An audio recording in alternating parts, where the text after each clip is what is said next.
All right, I think we are good to go. Apologies. We had some communication issues. How am I sounding for you guys, man? You guys know how we do it. Test 1 2 1 2. Test 2 1 2. All right, I'm stopped. So what's going on, guys? Who we got? We got Todd in the building.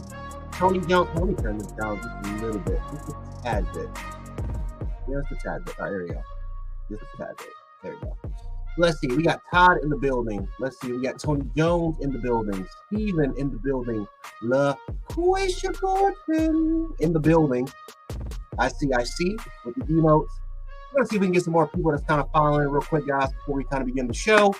But for those who don't know, I just rhymed accidentally. My name is Coach Jarrett, a.k.a. Coach J, or a.k.a. Jack Sports. Whatever you want to go by, that is who I am, ladies and gentlemen. And today, there are some things that I kind of want to talk to you guys about. I quickly want to talk to you guys just about Alabama versus North Carolina, right? I got to talk about it. Or, I'm sorry, Alabama versus Connecticut. I don't know. I can't tell the difference between the two. But Alabama versus Connecticut, I do want to talk about the two because this is a moment where the naysayers it's crazy. We are the biggest Final Four underdogs since Loyola happened to be into the Final Four, and of course they lost. But we're the biggest underdogs since Loyola. And so if we could upset Connecticut, guys, that would literally be one of the biggest upsets in NCAA history. So this is a very, very huge, crucial moment for the University of Alabama. Of course, that game is going to be on Saturday. So we're just about a couple of days away from it. I don't know if we're going to particularly talk about it or dive deep into it tomorrow. I know for Alabama football news, at least from my end, it's pretty slow. I think Coach Smook has a lot more often. He was just eating in a restaurant, chilling out, talking to a few people here and there. But that's why I kind of want to get to you guys real quick. And then, of course, we'll get to like questions and we can dive into some of more Alabama football content. But let me get into some of you guys' comments real quick. And I know, now we're starting to see a lot more people start to really dive down. So let's get to some of your comments. Let's see. Patriot Life. Roll Tide Roll. What's going on? Shout to Todd. What's going on, brother? Let's see who we got here. Oh, there it is. Marquita, my neighbor. Shout to Coach Sean. He'll be back tomorrow. But what's going on? Auburn. No, I'm joking. Blitz. Bama. Blitz in the building. Greg Jones in the building. That almost caught me by damn surprise. Auburn. No, I'm joking, though. Let's see. Devin in the building. Adam Watson in the building. Stephen Angle in the building. Randall Green, Betsy, Tony Jones, like I said before. Oh, there it is. There it is, ladies and gentlemen. Kimberly Herman in the building. What's going on?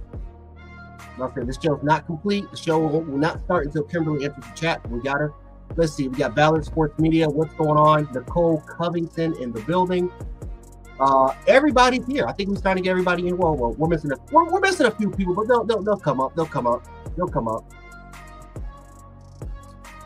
Let's see what we got here. Let's see. I was listening to a radio show. Let's see, previewing the Final Four teams. They talked about NC State, Purdue, and then double time Alabama. Yeah, dude. Yeah, it's crazy. So what's gonna happen, guys? I'm gonna read you guys the betting line. I'm gonna read you guys the quick preview and betting line about what's going on because this is crazy. Like this is literally one of the most underappreciated Final Four games I think I have ever seen. So just real quick, guys, I have to read this, guys, to you real quick, guys. This is absolutely insane. So right now, guys, UConn, they're a -12 favorite. So they're favored to win by at least 12 points. And that's just by at least. Now, UConn, this is pretty much one of the most dominant teams I think we've seen in a long time. As far as college basketball goes, they've literally blown out everybody they've played against in the tournament. It's insane. It's an insane run. And they're just a really well-balanced oil machine. Both offensively, both defensively. When it comes to team continuity and chemistry, they're absolutely insane. But to disrespect Alabama in that sense, guys, really by 12 points, they're the favorite by. Of course, Connecticut right now, they're also -750. Alabama is a +500. So it's not really looking good for us right now. It's not really kind of looking good for us right now. Of course, I think around 42% of the United States population, or at least the again, you got I can't really say the U.S., but 42% of the people that participated in March Madness, as far as their brackets, had Connecticut chosen as the national champions. And so, yeah, this is one of the biggest spreads. And honestly, yeah, Bama is literally against the odds. Pretty much Vegas is telling us Bama has no shot. If UConn wins, you're not going to get paid that lot. You're not going to get paid a lot of money simply because they're the Vegas betting favorite, right? So if for any of you guys who are just, you guys are bettors out there, you guys know if you pick UConn to win, you're not really going to win a lot of money by picking them. So yeah, it's a crazy ride. Of course, Alabama, whether we win or lose the game, this is going to be a tremendous accomplishment for Alabama because this is their first Final Four ever in program history. And of course, we're going against the juggernaut Connecticut, which is literally one of the biggest March Madness teams I think we've probably ever seen before. But I will say this. There it is. Carla. Look, see, I was going to continue, but I saw Carla. See, that's what I'm talking about, guys. We're just missing a few people. I'm just waiting for Jake Townsend, and I think Caitlin. I think we're all set. We're ready to go. But I will tell you this, guys.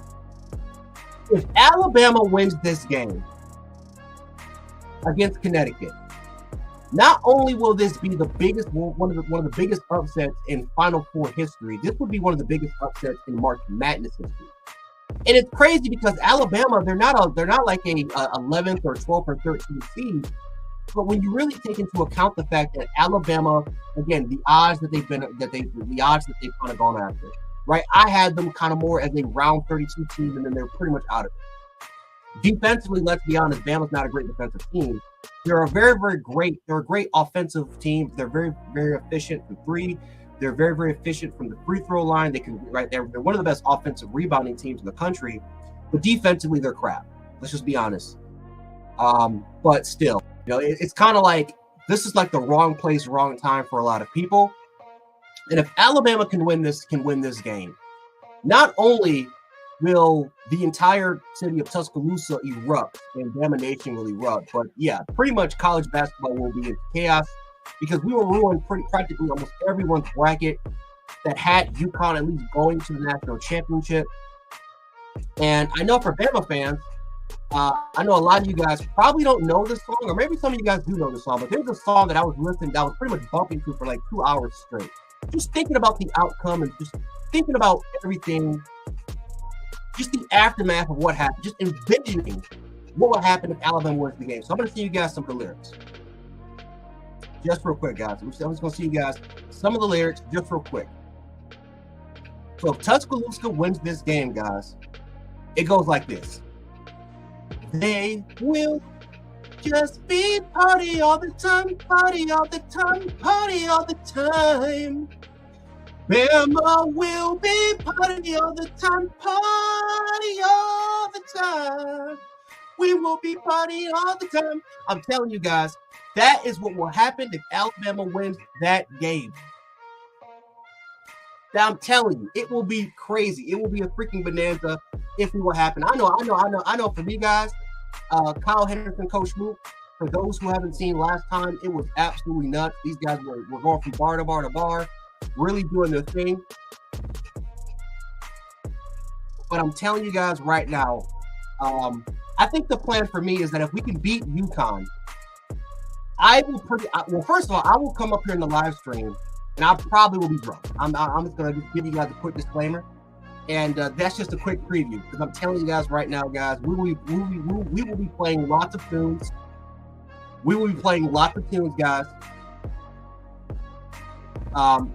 Knowing me, I probably will pop in some Billy Ocean.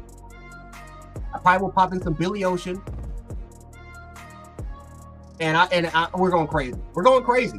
And so just thinking about positive vibes, positive energy. And man, I can't wait. I cannot wait for this game to happen on Saturday, guys. Because honestly, guys, we have nothing to lose. We have nothing to lose at all if we lose this game. We already have, again, this team already exceeded our expectations. They've already, at least my expectation, who would have thought we would have went to the Final Four after the year that we had, right? After the year that we had, it's been absolutely nuts. So Oh, I see you, Auntie Janet. I see you, Auntie Janet. I'm not gonna let you get by me. I'm not gonna let you get by me. Oh, you did get by me, but still, shout out to Auntie Janet. But yeah, guys. I can't wait for the game. But yeah, to just see that we're just disrespected like that, it is absolutely nuts. Absolutely nuts just to see us really get disrespected like that. But speaking of that, if Coach Nate Oats can beat UConn, what is his legacy going to be like at University of Alabama, right? Because you can make a legit case right now that he might just be the greatest coach in Alabama school history as far as men's basketball, at least in the modern era. And listen, Bama, they went to an Elite Eight before. We understand that almost 20 years ago. But if you look at the accomplishments of what Nate Oats has done since he came from Buffalo, right? His first year, Alabama was a number 2 seed. They won the SEC regular season. No, I'm sorry, not his first season, but in 2019, they had a positive record. They missed out. They didn't make the tournament. But the following year is when they made the NCAA tournament. They won the SEC championship. They won the SEC regular season. And that only was with his second year. With again, they were talented, but they weren't 4- and 5-star players. Now, obviously, Nate Oats has brought in way more talent. He's brought in way more talent than I think that we've kind of had in the past. But Nate Oats, what is his legacy going to be like if he can win this game, right? You look at the 4 SEC championships, and we're just including like regular season titles too. We can count that. 2-time SEC tournament winner. He's been to a Sweet 16. I think he's been to a Sweet 16 2 or 3 times. He's been to an Elite 8. He's been to a Final Four first in program history. And if we can beat UConn, who is arguably the biggest favorite in a Final Four since Loyola, that will be a huge accomplishment because you're beating a champion that has been dominant. And listen, I understand, regardless of who we play, if we can make it to the national championship, does he deserve a statue? Right? Does he deserve his own statue? Again, statues come from winning national championships, right? Nick Saban got his statue. Nick Saban got his statue when he won his national championship. Paul Bear Bryant, right? Some of the greatest coaches in Alabama school history. They have gotten statues. Now, not everybody, not every sport, right? Not every sport. But we all know basketball is it's literally become now a major sport when it comes to Alabama overall athletics. So, kind of does he deserve a statue if we can at least get to a national championship? Because he will, literally, if he does that, I think he will be marked down as the greatest coach in Alabama basketball school history. Listen, we've seen coaches in college basketball not ever win a national championship, and yet they still get their statues because of their accomplishments of what they've done for universities. So, yeah, Nate Oats really kind of went out here and he changed the program. And the crazy part is, I thought Avery Bradley was going to do that. I thought Avery Bradley was going to come here and do it. And to be fair to Bradley, he kind of did, right? We went to the tournament. We got a 5-star in Colin Sexton, who ended up being a top 5 pick. So, and we ended up making it to a Sweet 16. So I thought, but I don't know. I thought Bradley was going to be in this sort of position when he got hired. And obviously it didn't end up turning out well. But Nate Oats kind of came in here and he's been a blessing to the program. He's been a huge blessing. Been a huge blessing. Or Avery Johnson. You know what I mean, Randall Brain. I always keep forgetting his freaking name. It's the other Bradley I keep thinking about. But yeah, Avery Johnson. You're right, Avery Johnson. He's the coach. He used to coach my Brooklyn Nets. So I always get him confused with Bradley because Bradley was the assistant coach, literally right next to Avery Johnson. He looked just like, and they look like twins. That's why I always kind of get them confused. But you know what I mean. Yeah, you know what I mean. Like, I swear, you look up Avery Bradley and look up Avery Johnson, and these two are standing right next to each other. They look like twins. They literally look like twins. It's freaking crazy.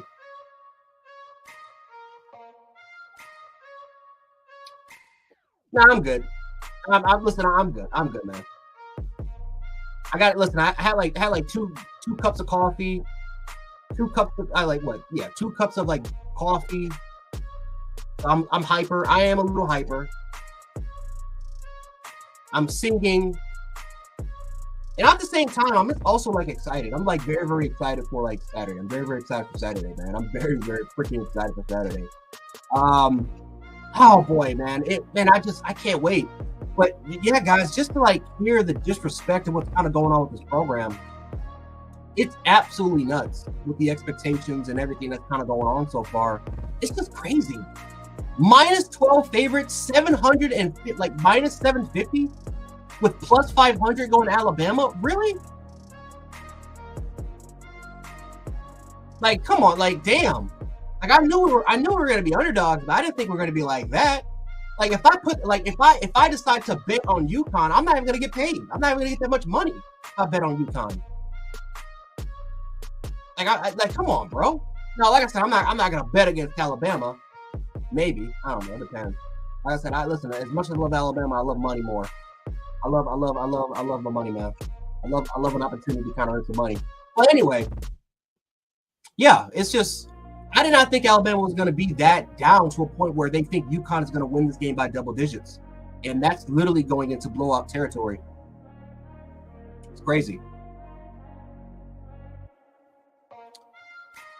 But yeah, guys, if Alabama can win this game, guys, you will. I'm telling you, man, I will sing the entire song of "Party All the Time" by Eddie Murphy. I will sing that song to its entirety, from start to freaking finish. If we win that game, I'm not even joking. Hell, I might even sing some. I might even sing. What's that song? "Liberian Girl" by Michael Jackson. I don't care. I will do whatever it takes for Alabama to win the game. I want them to survive and advance. There was a comment that I saw earlier. It was survive and advance. Just take Bama in the spread. Yeah, I mean, you could. Yeah, you could. I could. UConn is beatable. They are. You know what's funny? They are beatable. They're just a well-balanced kind of oil machine. They're just kind of like a well-balanced oil machine, right? They have really, really good defense. They can shoot from the perimeter. They can shoot out of the wing extremely efficiently. They have great rim protectors. They can. I mean, hell, they can spread you out. They can play on the low block. I mean, they're just a well-balanced oil machine, which has great chemistry and team continuity. They don't have a lot of weakness. This is probably the only team in the tournament that doesn't have glaring weaknesses. And I think that if you're Nate Oats, you got to figure out a way. How can you exploit a weakness by them? Like, what is not necessarily their biggest weakness? What's a weakness that we can step in and say, hey, we can try to attack it if the opportunity presents itself? And I think that's the tricky part with Nate Oats, because this is a UConn team that's so well balanced. And they've been lucky too, because they haven't really suffered any significant injuries, or hell, even like any minor injuries. They've been so freaking lucky, it's been nuts. Now, again, if Clemson was able to win this game against Alabama, if they would have won the game last week, Clemson would have got absolutely murdered by UConn by 30 points. I would have put that line. They would have got murdered by 30 points because Clemson's they're a defensive team. They're a defensive team. They have really good forwards that can play down low. But everything else, they suck. They have no shot creators. They pretty much play on a high-low screen, and that's really all they're good for. Alabama at least has shot creators, right? They can spread you out. They can shoot pretty much anywhere on the court, and they're one of those teams that if they can get hot and they can get going on a streak, then Alabama, they're going to be hard to stop, right? Alabama on average will get you at least 75 points, which in March Madness and tournaments, that's very, very good from an offensive scoring efficiency. That's very, very good. We all know their highest of highs, they can get you 100. Their lowest of lows, they can get you 70, right? They're a very good offensive team, which pretty much has all the key ingredients offensively to pretty much piss you off. Now, Grant Nelson has to be a key, right? He has to be a key. And what you could do with Grant Nelson is you can play him, like you can kind of play him on the wing. You can kind of spread everything out on the court. Let your guards try to go ahead and attack and then try to swing it out to more of your stretch. But Grant Nelson, again, he's a 3 that's really playing as like a 4 or 5. But we all know he can shoot from the corner. He can shoot from the corner. He can also shoot from the perimeter. But you can kind of spread everything out, attack the paint with your guards. Try to swing it out to some of the other ball players at the 3-point line. See if they can try to go ahead and make some shots. If you want, you can really try to get some of your guards to really create some of their own shots by just, setting up some potential screens or some high-low pick and roll concepts and let your guards try to create their own shot. Like there's a lot of things that you can potentially do. I'm literally just throwing out basic concepts that you could use out there, but there's a lot of more advanced terminology. Of course, he knows a lot more than I do, so he'll probably explain it to you better than I can. But for the most part, just knowing how well Alabama is as an offensive oil well machine, it can be scary if it can get hot, and I think that's kind of the biggest issue I think with Bama is that to win this game, you have to get hot early. You cannot have a down first half like you did against Clemson, where you're shooting less than 40% from the field, you're shooting less than 40% from three, and you're missing your free throws. That can't happen. You literally have to come out swinging for the damn fences in the first half, and then trying to really and try to maintain that pace in the second half. That's what you got to do, right? You got to figure out a way. How can we go out hot and swinging, right? Swinging for the fences, and then how can we try to maintain that pace swinging in the second half? Because defensively, there's nothing you can do against UConn. UConn's going to win down low. UConn's going to win down low. The only way they're going to suck is if they go ahead and miss shots. But they're just going to win. They have guards that can attack, and we have solid perimeter play. But for the most part, guys, they're going to win that matchup down low every freaking time. And honestly, one of the biggest reasons why Clemson didn't really win that game was because they missed a lot of they missed a lot of shots. They missed a lot of opportunities, especially second chance opportunities down low. And so if UConn doesn't take advantage of that fact, let's say we don't really shoot well and UConn doesn't really take advantage of that fact, oh baby, let Alabama go out swinging. Bama can be up by 15 points in the first half. But that's if Alabama takes advantage of their opportunities and UConn doesn't take advantage of theirs. Right, Carla. Like we would like if UConn gets into a hot start, then at that point you're gonna have to go out swinging. Right, like you're gonna have to go out swinging.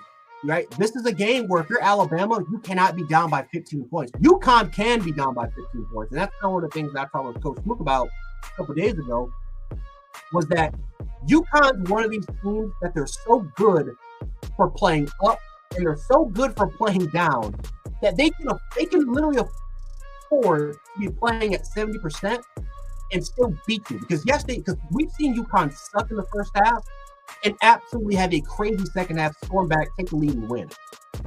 Now, you look at a team like Syracuse, who beat them 2 years ago, who beat them twice. Look at a team like Syracuse who beat them twice. Syracuse was able to maintain that pace for two halves, plus UConn shot poorly from the field in both games. They out-rebounded, I believe they out-rebounded Syracuse. They pretty much dominated down low on Syracuse. They just didn't really take advantage of their opportunities. But Syracuse did. They got to a hot start. They maintained the pace, and that's how they beat them. They beat them twice. And so, if we can figure out a way how to do that, UConn is beatable because they do have 4 losses, right? UConn is not. They're not undefeated.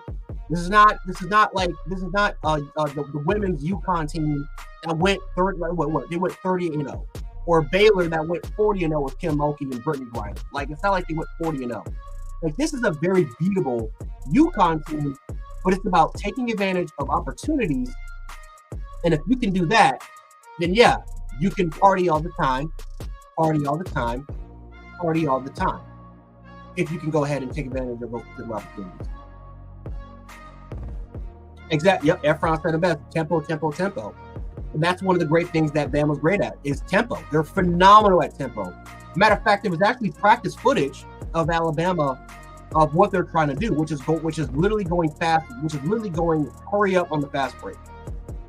Like it's no breaks. They were practicing or simulating the opposition scoring and then quickly just going on a quick tempo. Matter of fact, we saw that against Clemson last week. Right? Clemson would score. They looked like they gained momentum. The crowd was cheering. Players were out their seats. All of a sudden, Alabama in less than 3 seconds are scoring just like that. And it caught Clemson off guard a few times. That's what we have to do. We have to catch that team off guard, play fast, play up tempo. Now that can come with its hiccups, because especially if you're rushing shot, because if you try to rush shots from the high mid-range point or even to the 3-point line, whether if you're on the wing or on the perimeter, that can mess up the tempo. But for the most part, UConn's not that great on the fast break. They're not that good of a team defensively on when it comes to the fast break. And you saw Alabama really start to practice that on a lot of the footage that kind of came out on their preparation against UConn. They're preparing for it. They're ready for it. They're a fast tempo team that has phenomenal endurance, phenomenal stamina, and a team that can really take advantage of that can really catch UConn slipping. Just in that case. Now, can UConn be prepared for that? Maybe. UConn's a team that they can definitely be prepared.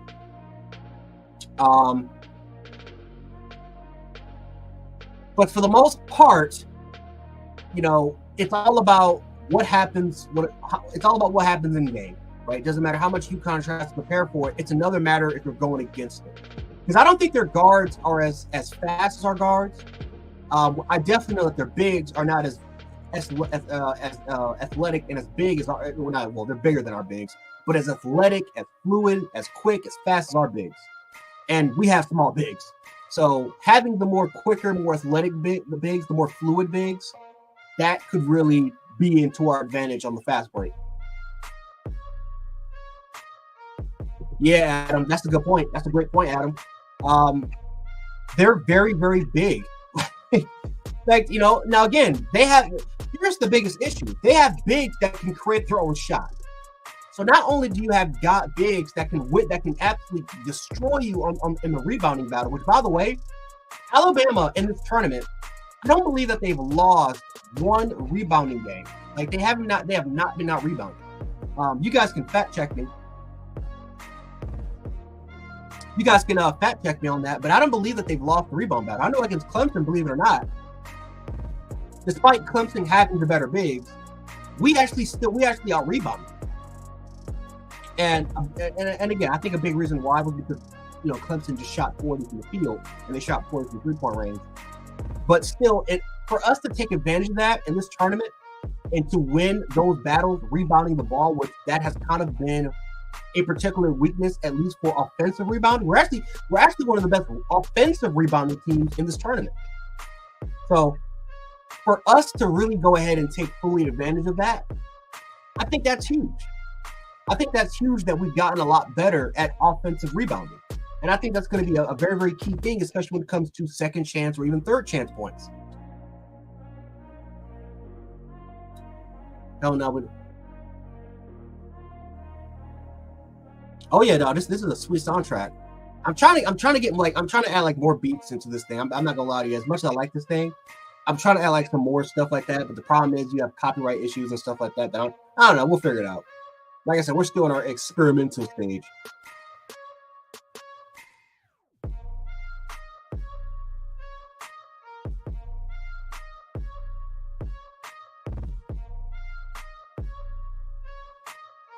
Oh, okay. Okay.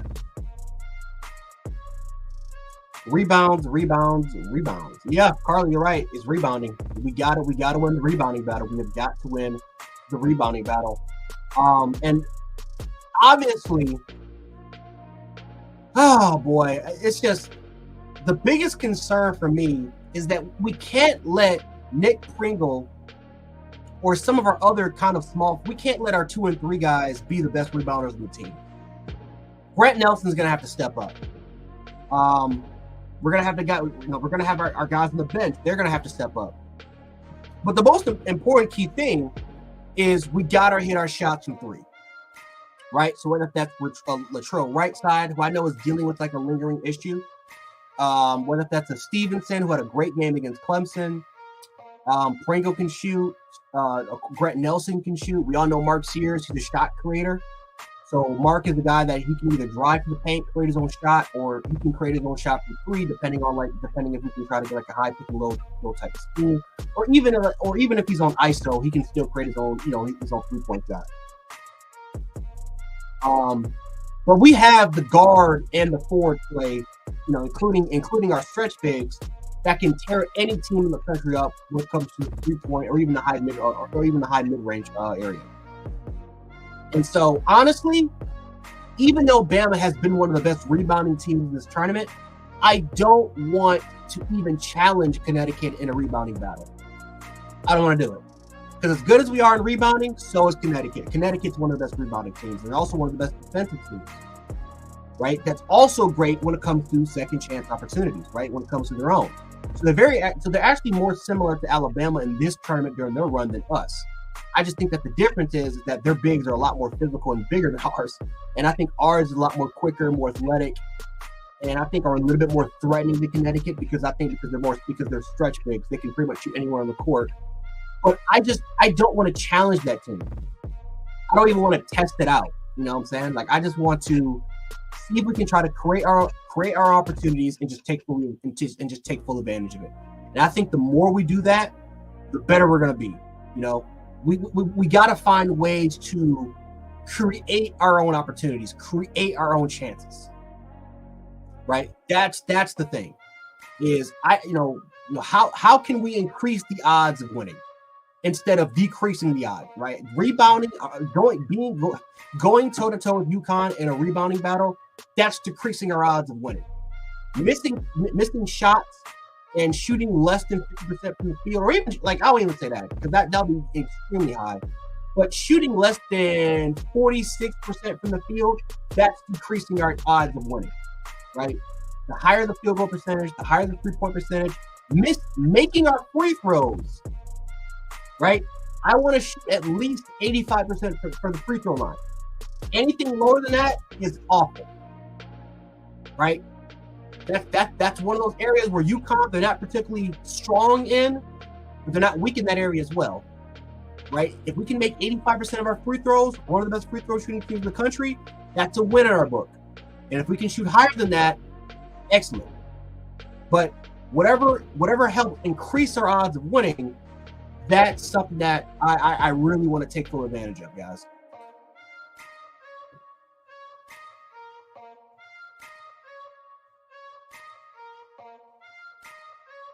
Oh, hold on. Bum, bum, bum, bum. Bum, bum, bum. I'm stopped. Bama deserve an NFL team.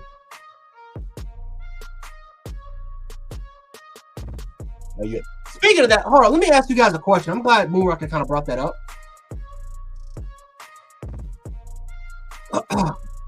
What the hell is going on with Birmingham Southern? Is IMG moving to Birmingham Southern? IMG Academy? I know you guys are talking about like UFL and NFL teams. That's one of the things that I've been hearing a lot. Like I've been hearing a lot lately is that IMG Academy is thinking about moving to Birmingham Southern's campus. They're moving to that Southern campus and establishing their academy there. They're thinking about moving Bradenton, Florida. No, seeing some no's. Okay, so I was all fake and rumor. Okay. IMG came out and they said no. Okay.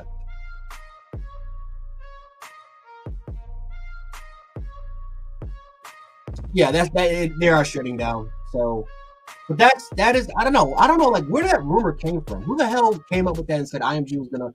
Again, I heard IMG was they've been thinking about moving from Bradenton, Florida. They're not really happy with it. They're not really happy with that particular area.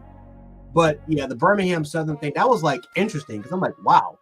I mean, first of all, if they did decide to move to Birmingham Southern, that would be a win for Alabama and Auburn.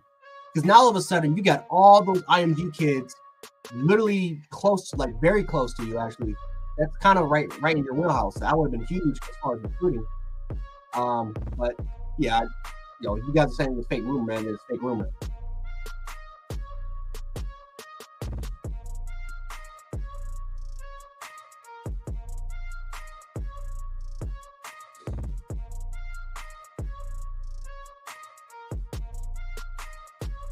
Ooh, Moonrocker. The only reason why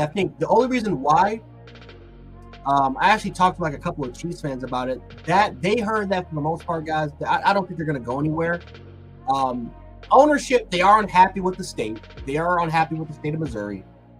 They're not really happy with, they're not really happy with the state. It's just more financial things, and they're trying to really upgrade and expand the stadium. They're getting denied that for some reason, as far as expansion. And so they've been kind of threatening the state of Missouri that they're going to leave. They're going to leave Kansas City and go somewhere else. Now, I don't think they're going to move it. I think eventually they're going to come to a compromise, and I think they're going to plan on doing expansion as far as filling up those seats. Probably like around 10 or 20,000 seats. The stadium is getting a little old, but they do want to expand upon. They want to expand it. So for Birmingham, yeah, Bama does. It would be interesting to see if they do get a football team. But the problem is, though, is that Alabama is one of those states where it's so football dependent. And I'm just talking about from a college football standpoint. I think Steven said it earlier. I don't know if it would survive in the state. I don't know if it would survive because of Alabama, because of HBCU, and of course, you look at UAB and their history. You look at Auburn and their history. Like this is a college football dependent state. I don't know if it would survive here.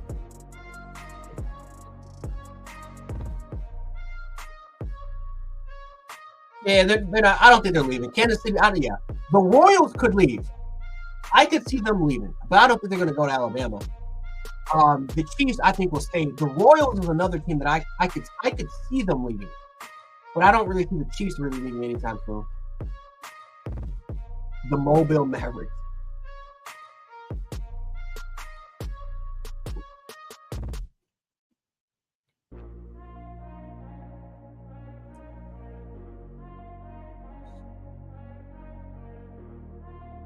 Alabama is a college football state. No, you're right. Oh, there it is. No, you're right. You're right about that. They are a college football state, and I think that's kind of one of the biggest issues is, you got to you have to compete with Bama and Auburn, and this is a really this is a very rich traditional state.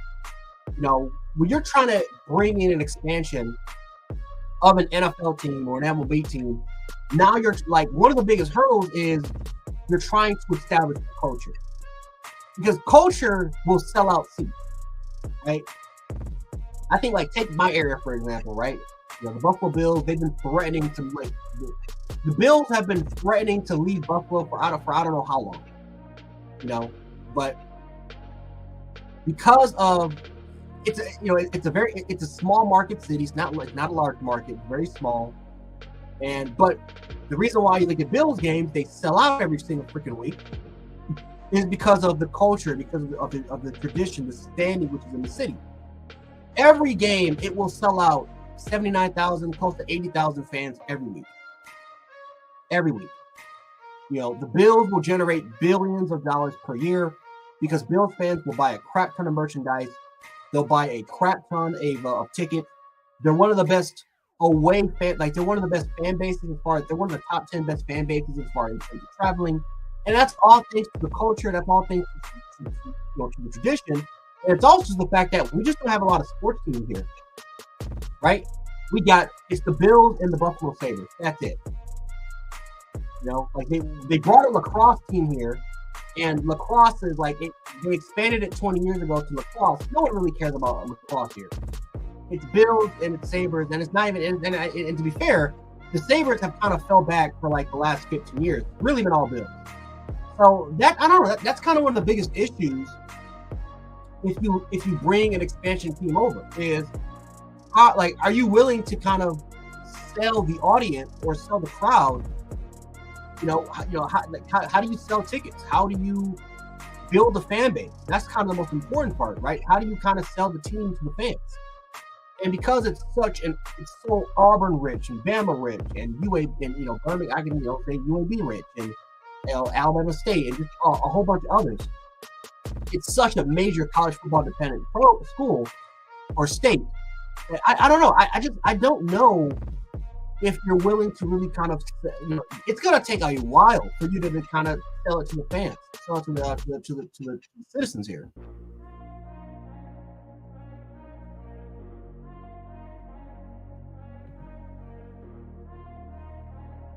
Yeah, and that's what they could. They could do that, expansion teams have their own issues. Expansion teams have their own issues. Like, look at the Rams. The LA Rams won a Super Bowl, and they still can't really sell out. They can't sell out tickets. The Rams, the Chargers, like the San Diego Chargers, like, yes, their stadium was garbage, but give the Chargers credit. At least they sold out. They sold out every week. The St. Louis Rams, yeah, their stadium was not that great. Their indoor stadium, was really falling apart. But at least they sold out every single week, despite them literally being a losing franchise for the turn of the 21st century. And yes, I know you had yes, I know you had the greatest show on earth. But post Marshall Faulk and Kurt Warner, they were garbage. They were not that good of a team. But the fans still showed up on a week-to-week basis, and it was 70,000 fans strong. The LA Rams, since they made that push, they can't really sell out. Now, yes, you have a team like the Houston Texans. The Houston Texans were able to go, they were able to really establish that culture. But just because you're going to make an expansion to a different state, it doesn't mean that team is going to be successful. But that's probably going to be your best bet, because you're already going to have that fan base, that team that when they kind of come over, they're already going to have a fan base. But how many of them are going to be in the state of Alabama, and how many of them are willing to travel to Alabama just to go to a game? So that's kind of one of the biggest issues, I think, with expansion teams, or even just established teams that are just kind of already moving already.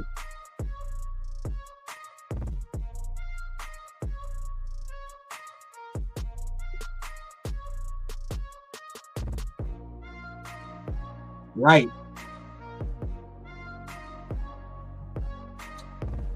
Yeah, right. Right. And Bama has I know that state has it's a big Cowboys fan base. Some of you guys are probably Saints fans. Some of you guys are probably Dolphins fans. Whatever fans you are. Are you guys gonna leave your own fan base if they come to Bama? That's kind of one of the biggest kind of questions there.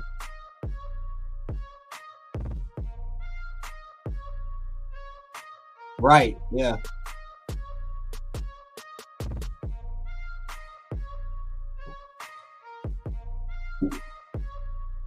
But we got around close to 15 minutes. Coach Smook will go on after me at 7:00. I know he'll give you guys a lot of Alabama football news and updates. Matter of fact, Coach Smook, he might actually talk to you guys about where he was eating at. That dude's an eating machine, dog. I know for some reason people are talking about Whoppers in chat. Let me tell you something about Coach Smook. Probably had 3 Whoppers. He's an eating machine. I'm actually a little concerned with Coach Smook, man, because that dude may literally gain 30 pounds at the start of football season. Ever since he got there, man, he has just been tearing it up. You catch him live, dog. He has 3 plates every single time. But yeah, he's gonna come on at 8:00.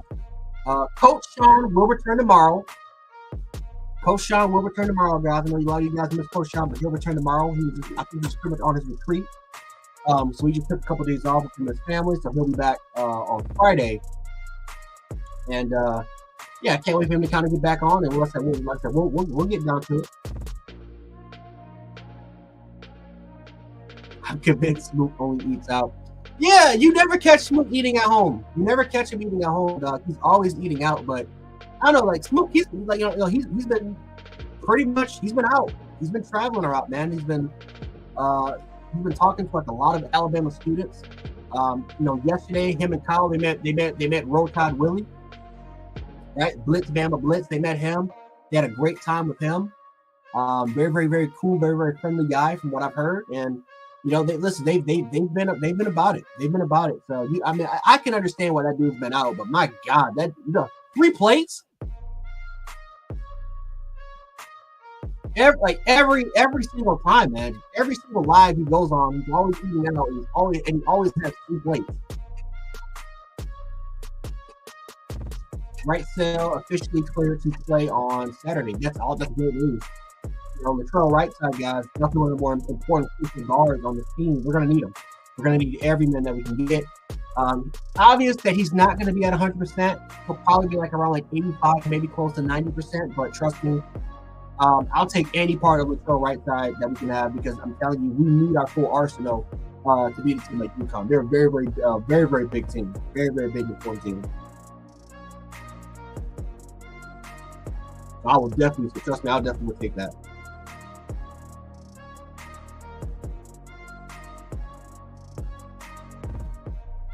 Smook eats at good family restaurants. Yeah, he does.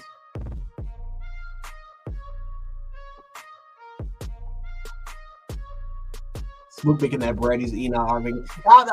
Something's happening, dog. I don't know. Coach Smook, I think he's turning into Jake Townsend, dog.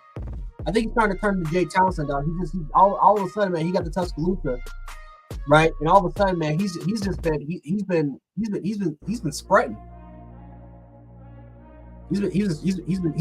the cheddar, man. That cheese on the food, man. He's been going in. The Battlehawks are playing in that dome, and they sell that stadium out. Yeah, dude. Oh my God. St. Louis Battlehawks. I'm not gonna lie to you, man. St. Louis needs an NFL team. They truly freaking do need an NFL team. That dome sells out. 50,000 plus every single week, man. They do not play.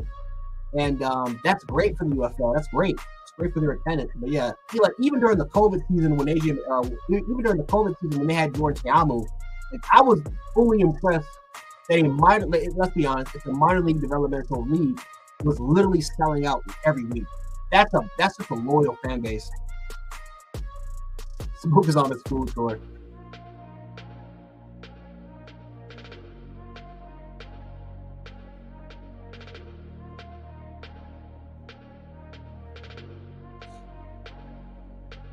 That's actually pretty funny. Smook is on. He's going to every restaurant in Tuscaloosa. That's actually funny.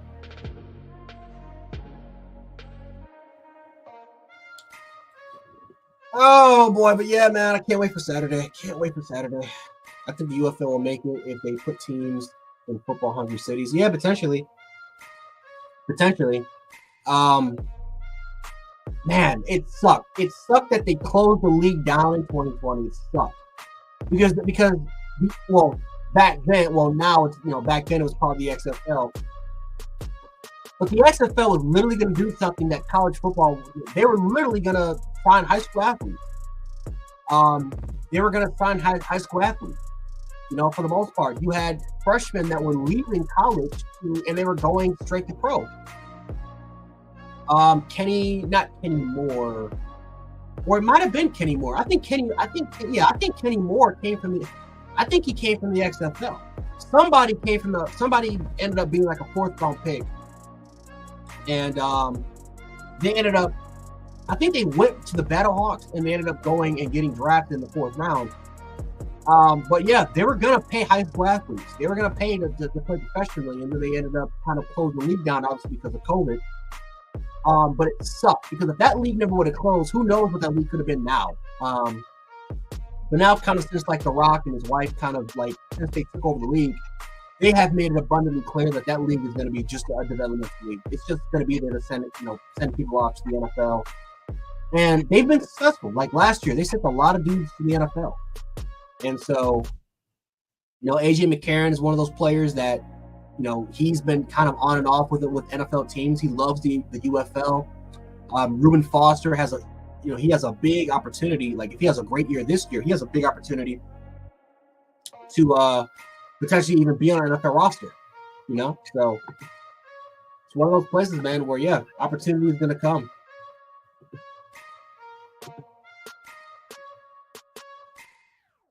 Their players don't make that much money. No, they don't.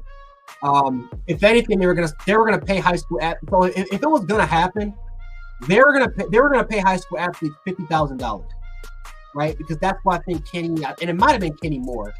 I think that's what he got. He didn't get paid a lot of money, but for that particular season, they got around close to like 50,000. You had players that were making around 120 to $20 to $50,000. I think the highest paid player made 250,000. It wasn't a lot of money, but pretty much, you're competing for that spring league. You might you have it in your contract to a point where where if a team wants to call you up, they can call you up. So yeah, they're not making the best money, but hey, listen, I'll take 6 figures. You pay me 6 figures to play football, I'll do it in a freaking heartbeat. I'm not going to complain about it. So it is what it is.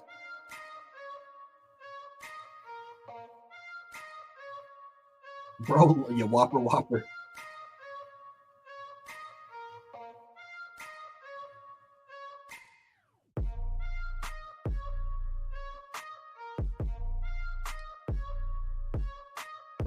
Yeah, but Kareem, though, here's the thing. The NFL, the NFL owns the UFL. Like that's the thing. So that's what happened. Because what was supposed to happen was The Rock and his wife, they were gonna buy the league. They were just gonna go solo. But what happened was the NFL, The Rock, and the UFL, or the XFL at the time, they made an agreement, and they were gonna combine. And they said, you know what? We're just gonna combine. We're gonna give you our developmental league, combine that with the XFL league, and then you'll be under NFL leadership. We will pay you a way more money than what you would earn per season. So we'll give you a free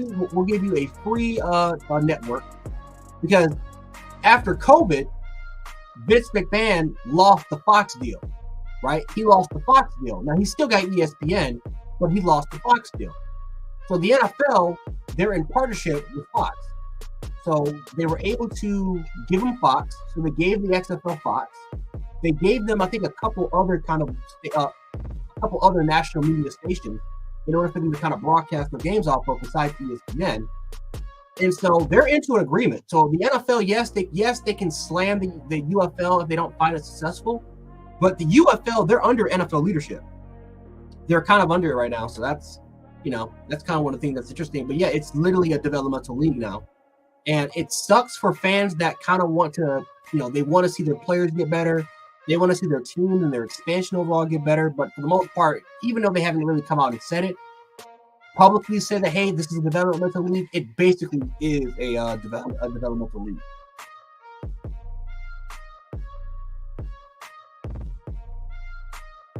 Yeah, dude. That 2020 COVID year, man, was awesome. I love the XFL. I loved it. PJ Walker, and it sucked because we were robbed of getting PJ Walker versus Joy Teamo in the championship. I was so ready to watch that game. It sucked that we got robbed of seeing that championship game. Because man, like the Houston Roughnecks had a hell of a fan base. St. Louis had a hell of a fan base, and I just wanted, like, that was just great ball. I really wanted to see that.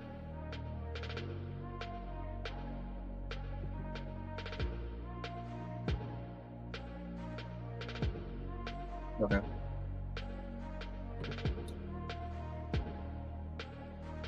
All right. So Coach Smook, he just hit me up. All right. So Coach Smook, he's gonna come on. Coach Smook is gonna come on.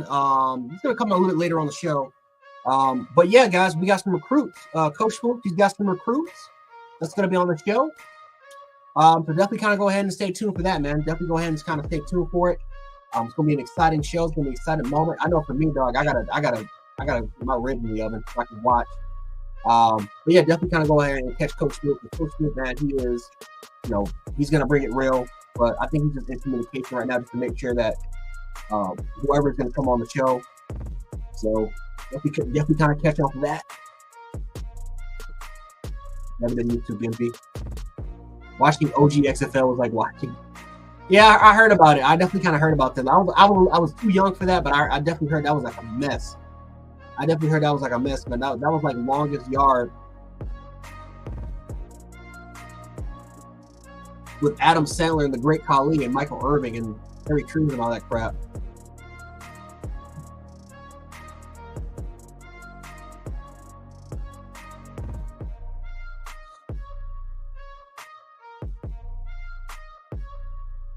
Yeah. The Birmingham Stallions, man, and that's the thing, man. That's the thing. That's the thing. Because Birmingham, they're an official UFL team. So whoever you cheered for, man, you're like, do I kind of hop off the bandwagon? Do I support my local team, or do I stick with the team that I supported first with the XFL or UFL? Yep, that's the thing about it.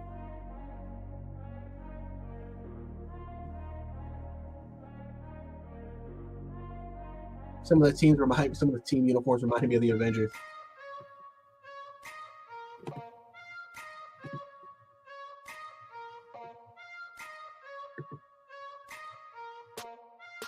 That's actually on the camera. Oh, what the fuck happened?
Oh my god, dog.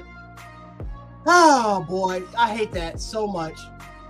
I hate that so freaking much, guys. That was the quickest power outage I think I have ever experienced in my life, guys.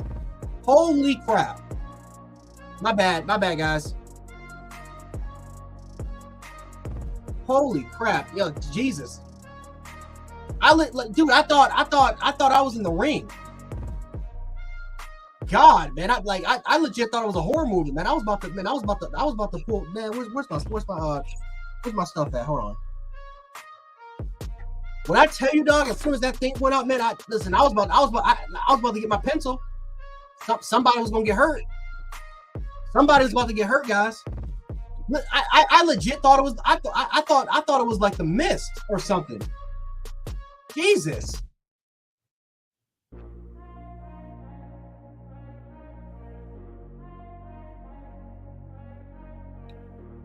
God, oh my God, that was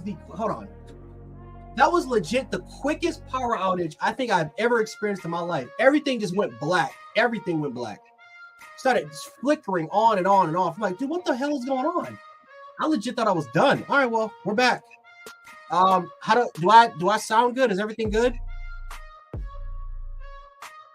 I hope I didn't mess the stream up. I hope I didn't mess it up. Dude, that's fucking, oh, I'm sorry, excuse my language. That's crazy. That was crazy. I just got smashed. Oh my gosh. Yeah, at least it was a power outage. Like it literally was. It was like that was the quickest power outage I think I've ever seen. I'm just hold on. I just gotta see real quick what's going on. Yeah. Okay, so I'm lucky. Apparently I'm lucky. Yeah, I think. Yeah, there's other houses. Like it is. Well, it's not pitch black because it's well, at least over here it's almost like 8. But yeah, people's houses are out. It's like black. So I'm one of the lucky ones, I guess. I don't know. That's crazy. So whatever the kind of case is, I guess once I get out of here, I'll investigate. I'll see what's going on. But that was freaking scary, man. Dude, I legit thought The Mist. Like that was the quickest power outage I think I've ever seen. It was just flickering on and on and off and off. I thought I was done. God, man. Yeah, dog. I'm not playing, man. I'm not playing, Steven. I'm on edge. I'm always on edge, man. I'm always on edge. Listen, you always gotta be prepared. You gotta have something with you. You gotta have something. You gotta have something. Hell, I can use my keys as a weapon. You gotta have something. Always gotta be prepared. The eclipse is coming early. Yeah. The eclipse is next week. You got tsunamis happening, and you got like massive earthquakes and tsunamis happening in Okinawa. You got a bunch of crap that's kind of like going on, like a bunch of natural events are occurring. It's crazy.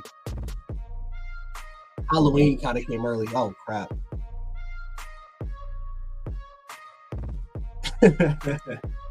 Oh my god, dude, that scared. That legit scared the crap out of me.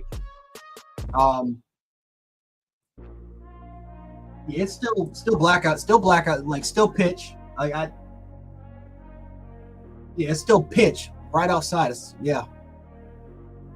And we got. I guess we got lucky, or at least I got lucky. At least.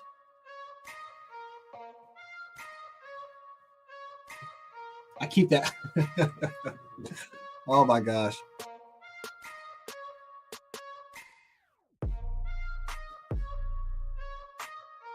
Locked in, loaded. Yeah, guys, listen. Protect yourselves at all times. Protect yourselves at all times, guys. Protect yourselves at all times. Ain't nothing wrong with it. Now, Kareem, you know, dog. You know.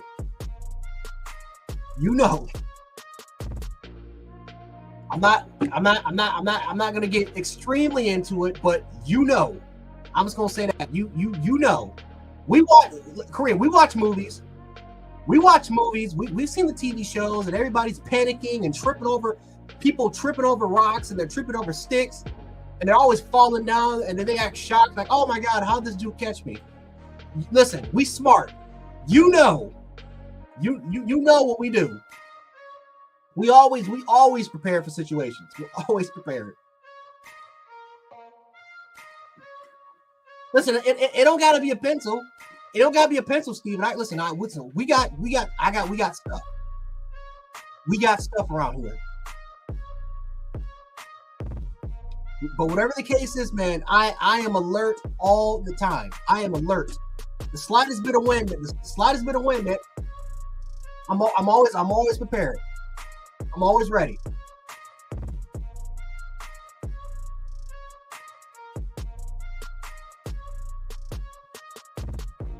It'll be the pretzel to a gunfight. Well, I don't know. It's not the way that it happened earlier, man. Listen, I thought I was going to have to fight a ghost. I legit thought I was going to have to fight the chick that came, the chick from the ring. I was ready, man. I'm about to say it because I'm telling you, everything started flicking on and off, and I'm like, okay, is this chick gonna climb up my TV? Because I gotta have something. I gotta be ready, prepared. I can't panic. I gotta think, what do I use in this particular situation? And that was my first thing. Listen, pencils with lead are dangerous, guys. Don't underestimate a pencil. They're very dangerous. They're very dangerous weapon types.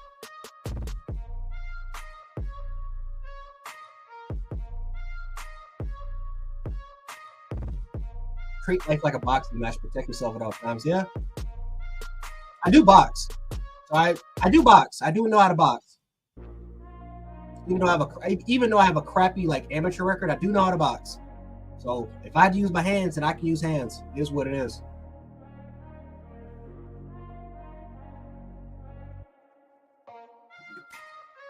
Steven, I'm telling you, dog, don't underestimate a pencil. Don't underestimate a pencil, dog. You'll Yo, what's good? Time out. I just wanted to come in and kind of interrupt. What's good, bro? You can't scare me like that, dog. You can't scare me like that, man. What's good, man? Don't it feel like a Friday? Am I the only one that feel like it's like a Friday? Don't it feel like a Friday? Yeah, it does. Yeah. I see you got the freshie. I see you outside with Coach. Look. Listen. I saw Kyle talk about fades and talk about how he needed to get a nice haircut. I'm like, Kyle, I gotta show you how it was done. You talk about it, man. I'm about it, man. Jay, I'm gonna tell you. See, you ain't as bad as me. I got the puff this week. Last week, man, they got to see live action outside with Coach Smook. What the side effects of a fresh cut is like. Literally, from the time you get out the chair, that 30 minutes of not being human, they got to see it from me. They got to see it. Oh, you know what they're calling you now, Coach? They're calling you the Cookie Monster. The Cookie Monster. They call you because you always eating out in the restaurants. Oh man, that's what they. You never seen? They call you the Cookie Monster, man. Nah, man, I ain't seen that, man. I ain't see that. What's up, Lisa? What's up, everybody? I scared him. I ain't trying to scare him. I just, I didn't get to do my segment this morning, so I was excited to be with the family tonight. As you all seen from my tweet, I'm about to tweet it out again because I got some special recruits on tonight. Some 26. Y'all know Thursdays we do the 26 class. We try to do the year ahead, right? Y'all, this is special for me to see these two young men be targets of Alabama, knowing where we come from. I played at Rusk County High School. I'm telling you, but to see their film and to see like, yo, this is crazy. Like to see this, just wait, Jay. Just wait. I'm telling you, just wait. But before you go, I gotta put some inside scoops, like some. Hold up, let me get the, cause Sis gonna be talking about it. Listen, I got some juice for you, bro. And this is something that I think me and you, like, you need to be on live with me. Like, I need to make sure your schedule's there. So, everybody's wondering what's up with Caden Proctor's situation, right? Mm-hmm. Coach Smook is out doing what Coach Smook do when Coach Smook is outside, right? Mm-hmm. And I didn't even post the picture yet. As a matter of fact, I'm going to tweet the picture. I took a picture, and I had a great conversation with the individual who is very, very, very, very tightly knit and close with the Caden Proctor. And he goes by the name of Shannon Formby. If you listen to the last name, you might be familiar with the last name Formby. The right tackle, sophomore. I think he's a redshirt freshman. No, he's not even redshirt. I think he's a sophomore. Sophomore Wilkin Formby, right tackle of University of Alabama. His father owns the chiropractic clinic that I go to. And it was such a great honor to have that interaction and to know that, people are fans of our show. That is crazy to me, bro. Is that not crazy to you? Like, I don't know about you, man, but you listen, you're more popular than me, man. No, I'm just saying, like, just to have fans, bro. Like, not people that know you, like that watch you do your thing and they be like, yeah, I'm proud of you. But people who don't know you from Adam. And when they meet you, they think it's like this big happening. And I'm like, I'm happy to be in your presence. I'm happy that you let me vlog in your. They asking you for the scoop, like, bro, what's talk to me? What's going on? And that's the thing. They got the scoop. I don't even have it until I'm talking to them. So it was an awesome experience, y'all. And just to be in this place, I'm humbled, man. I'm enjoying it. A lot of you saw me outside earlier today. What's it called? Something Phillies.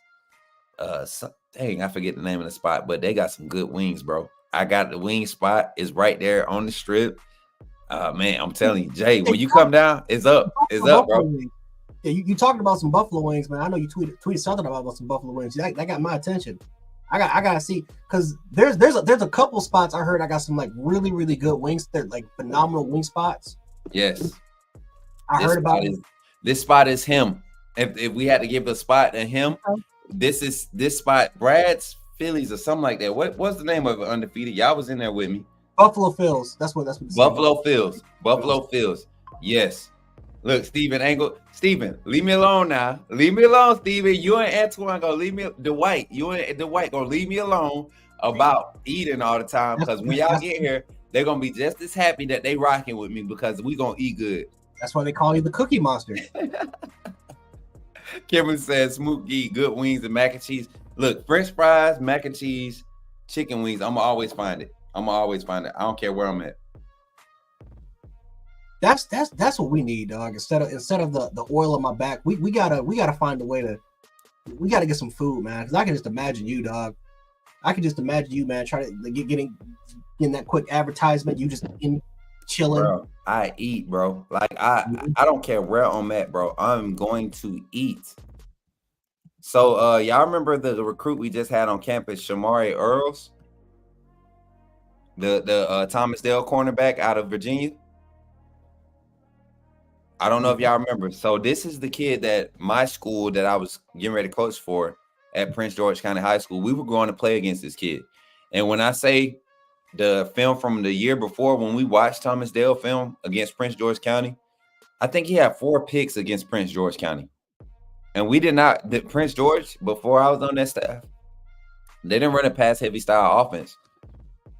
So this young man is something serious. The 4-star out of Thomas Dale, Chester, Virginia, 6'1", and 75.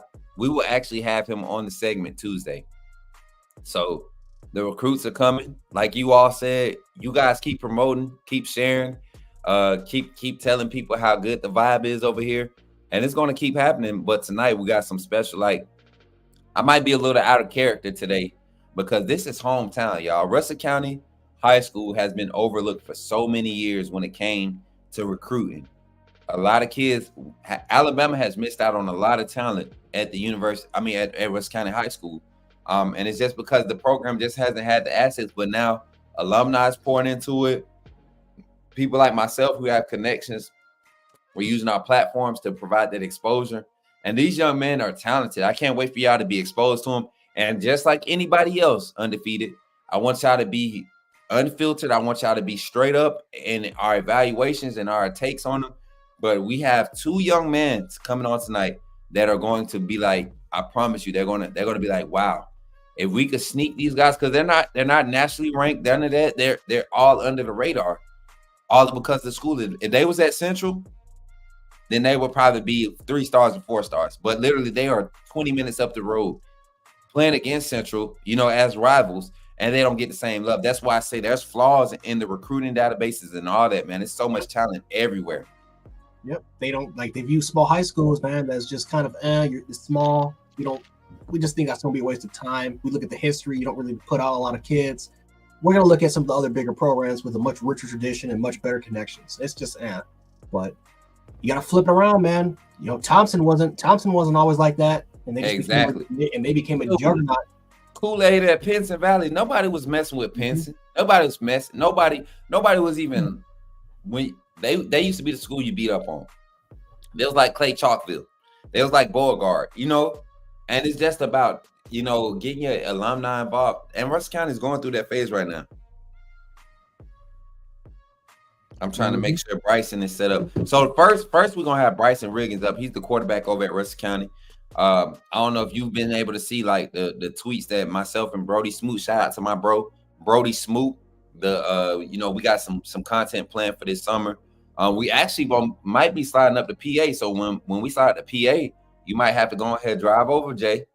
You might have to go ahead and drive over so we can have some more Bama football on YouTube presence there on that recording, on that edit. So yeah, man. Yeah.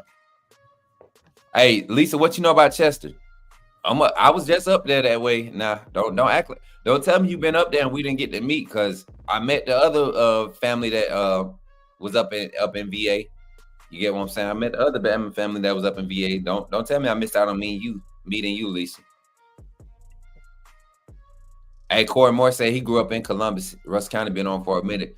Look, if you grew up Columbus and if you know anything about the 07, 06 years of Russell County versus Columbus, you know how deep that rival went with Billy Capps versus Jamon Force. And that was like the featured little matchups of guys, what they call it, the Dandy Dozens. Do they still do the Dandy Dozen back home, where they do the top 12 recruits in the area? Yeah, man, I'm telling you. 105,000 subscribers, must have five. Man, hey, you know what? I wouldn't be surprised if during the season, man, we averaging like 2,500, 5K. Like, I would not be surprised, because people are talking about us, man. People are talking about us. for those, and one last inside scoop announcement, not necessarily an inside scoop, but for the fam, for those that are close to T-Town and that want to come out and be a part of the next the live game day chat, where we're going to do a live from a location. We will be at Houndstooth. They're not able to section us off a section or anything, but they have guaranteed us as a priority. You get what I'm saying? Not necessarily VIP or anything, but we're a priority. They'll give us space to set up. They'll make sure we got at least two seats. They'll make sure nobody, like, they're going to take care of us, because the vibe that we helped create in the bar last week for the Alabama versus Clemson game, yeah, it was off the chain, bro. And a lot of people might think I'm chasing clout, but Kyle will tell you, like, my natural, just who I am, man. That's who I am. Everywhere I go, I try to just create opportunities for networking or create, friendships or whatever. That was so infectious in that bar. And it was nothing for Kyle to walk up to somebody, ask for an interview, myself. Like, people were inviting to that energy. And I don't care what you say, Jay, I'm willing to bet any amount of money. By football season, somebody else gonna be trying to do what we just did. 100,000%. And I could give you a specific name. I can give you two specific names that will try it, but I won't do that to them, because it's not about that. I want them to know that it's okay to go out and let your hair down and interact with fans and provide the real reaction. I have a good idea what you're talking about. And you already know, because they're copying you to the team. Yeah, listen. We had talks. We know. They're copying you. They're copying you. How many subscribers you got on your YouTube channel? 7K. Look, I don't even have that many. You get what I'm saying? And they got more than both of us. When we combine our channels, they got more than us, and they're literally taking your content, your style of content, and they're trying to provide 7-minute segments to try to do it, but they don't have that energy like us, man. Mm-hmm. So I'm saying this to you as my brother: keep that energy, bro, because we doing something special here. I've already embraced it. I don't care about stepping on toes right now. We just being real. Yep, we just being real. We keeping that energy, man. Like I said, we ain't trying to fake it. We're just trying to do us. We're just trying to do us and expand the brand. That's all we're trying to do. Hunter Ray, we're not talking about Juju tonight. Hunter Ray like to come in with all the random questions that have nothing to do with what we're talking about. And I like to get on to him because he just gets so excited. Let's talk about what we got on the show tonight, man. So, Coach Jay, if you ready to dip out, man, I'm ready to kick this thing off. I don't want to keep it, I don't want to go too long. We got time limits that we're trying to keep to. So, man, great segment. Of course, this new schedule is kind of different. And I think people are liking it.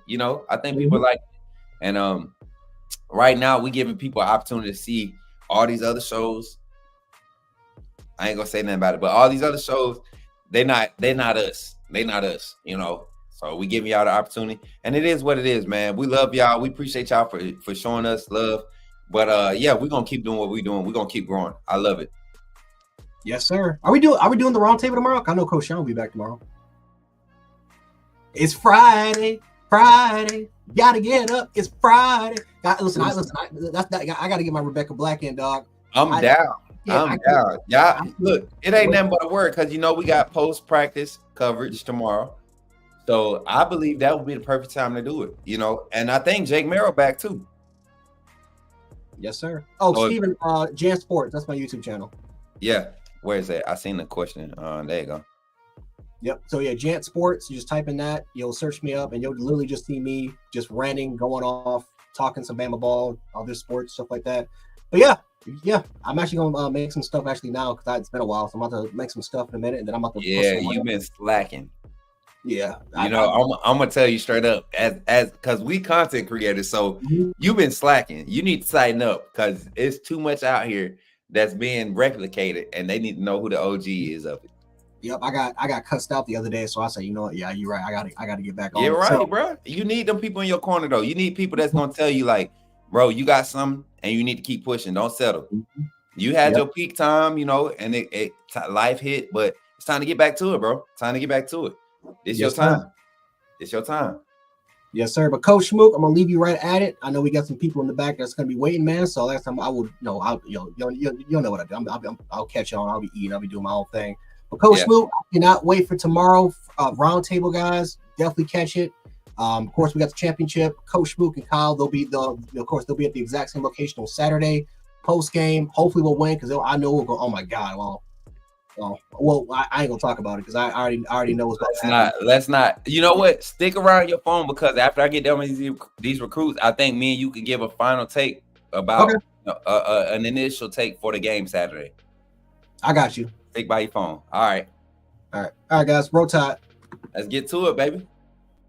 Listen, undefeated. Appreciate y'all for pulling up. No roll call tonight because we got 2 recruits in the back. Both of them already here, which is crazy. I slick because they teammates. I slick want to pull them on just to see both on at the same time. So, hey, Bryce and Denver, turn y'all cameras on real quick so I can see y'all. Okay, y'all want to come on together? We can wing it together. Give me a thumbs up if y'all want to come on together. Bet. Listen. So this is what we're gonna do. I don't want to get emotional. I will say this. I don't know these young men personally because I've been more connected to the Phoenix City side than down the road, but I know their families, and their families know of me during the time I was at Russell County. They know what we did during that time. They know about the coaches that we had. And y'all, I will tell no lie. We did not have what they have now. And because they're taking advantage of what they have available for them, I want to do what I can to give back to my community. It would be crazy for me to be giving back to guys in Maryland and Georgia and Texas and all this stuff and not give back to my people back home, like for real. So without further ado, I'm going to start off with the QB. My youngin, this young man, I mean, natural talent. I don't remember ever hearing him playing quarterback through the little leagues. I just know they gave him the position as a freshman, and they saw a lot of potential in him while he was at Central.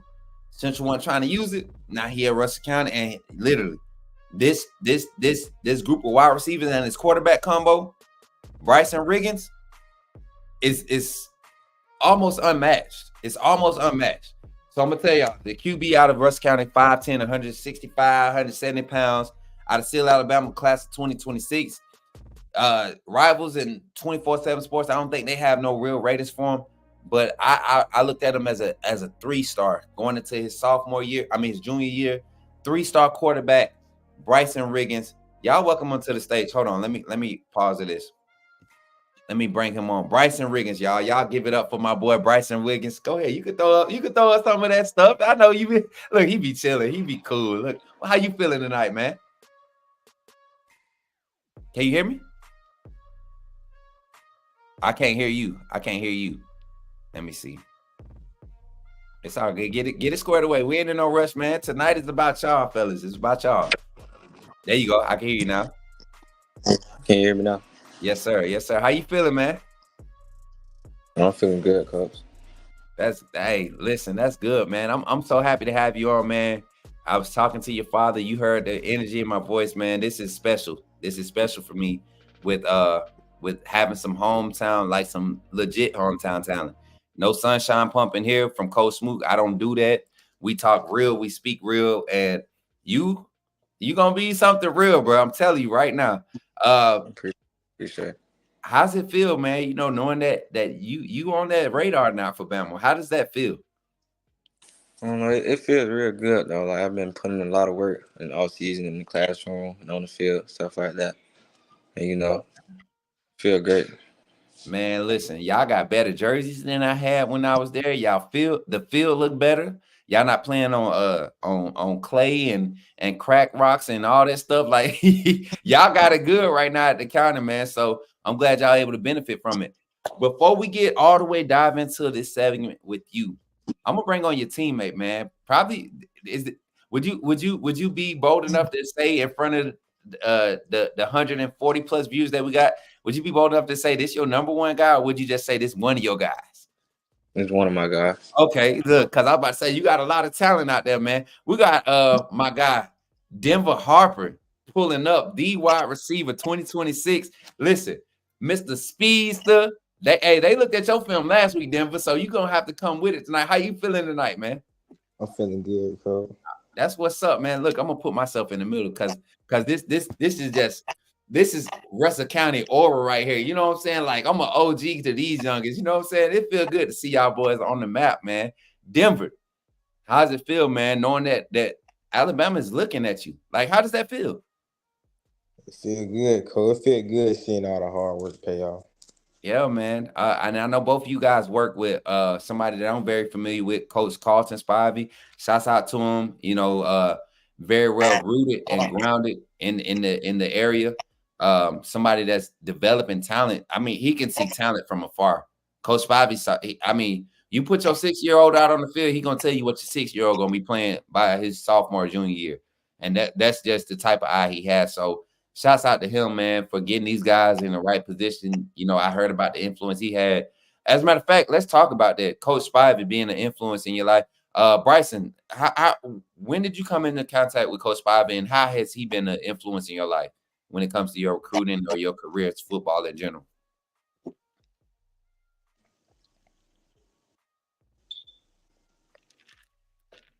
Can Bryson hear me? I don't think he can. You can hear me, Bryson? I don't think he can hear me. You gotta check your audio. He can't hear me. He can't hear me. I'm gonna get him right. I'm gonna put him in the back office. I'm gonna get him straight. Denver, you heard the question I asked Bryson. Coach Spivey, your connections with him. What connected you to Coach Spivey? And really what part did he play in what you're starting to become now?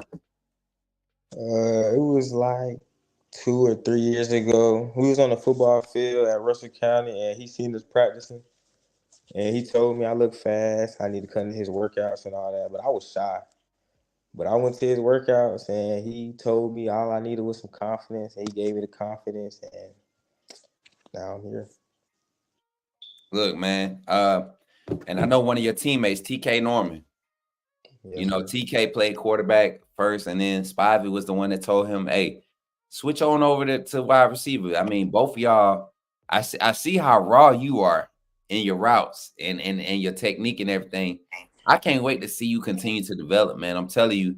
And it's like a sight to see you guys continue to just evolve over time. It looked like we got Bryson coming back. Once we get him straight, it's gonna be Gucci. But I mean, and like I told you, I want to have a conversation, man. What caused you to play football? What caused you to be like on the field? Because I know you play baseball too, right? And basketball? No, sir, I don't play baseball. I play basketball. Okay. Basketball and track. So who the basketball coach right now, if you don't mind me asking? Coach Battle. Ooh, I know y'all be running that up tempo. Battle used to try to have Coach Battle used to have us running up tempo when we was AAU, man. Battle was like the young coach for me. A lot of people didn't really because he was younger. He didn't get a lot of opportunities like that he should have had early in his career when I was in high school. So I know y'all having fun playing for Coach Battle, man. But yeah, man, what's the passion behind football as we put Bryson on, and you can go ahead and tell us what the passion is, man. I've really been playing football ever since I was like 4 or 5 with my brothers in the yard. I just started liking it. I've been playing always, and I've always been good at it, so I just kept to it. That's what's up, man. And Bryson, can you hear me now? Yes, sir. All right, awesome. So I was asking, you know, we have ties to Coach Spivey. That's one of my guys, somebody that I'm really connected with, and he kind of put me on to the whole squad. You know, everybody, all you guys at Russell County. TK was the first one that we kind of brought exposure to, and then I just began to, you know, myself and Brody Smook, we all began to just do our own research. So with Coach Spivey, how has he affected your trajectory or your thought process on what you can be at the next level, going into your junior year, then also just getting this whole recruiting process? Yeah, so I met Coach Spivey, I think when I was like 10 or whatever. I was coming off a leg injury, and he was like that person that was there that motivated me, that kept pushing me, that I did most of my training with to get better and get back right from my injury or whatever. And I just stayed with him. I liked what he did or whatever he did for me, and I'm always grateful for him. So I just stayed with him. I'm going to continue to stay with him throughout the rest of my football career. And that's huge for me. I think when young talent like you all just understand that you have people set up around you that want to see you win, not to feed off you or to get, get any clout off of what you're doing. But Coach Spivey is one of those guys that really, y'all know his son is going through college. He's had the transfer. He's doing what's best for his career. I think that's a huge thing when you have mentors in your corner like that. And I will tell you like this. Coach Spivey was the one that ended up giving me a scholarship because everybody thought I was going to be a basketball player coming out of Central. Everybody thought I was going to sign for basketball, but he told me to keep pushing, And at the time, he wasn't even a coach at the time. He was like big brother. So it's cool that y'all had a connection with him. Listen, we got another county boy in the back. I don't know if y'all can see him. I don't know if y'all can see y'all brother back there, but we got one of the dogs out here, man. And the thing is, this one, I think he been knew he was a dog. He ain't as subtle as y'all, coming into it. I think he been knew. I know some of his family, his first family, and he fits the mold of what they bring to the table.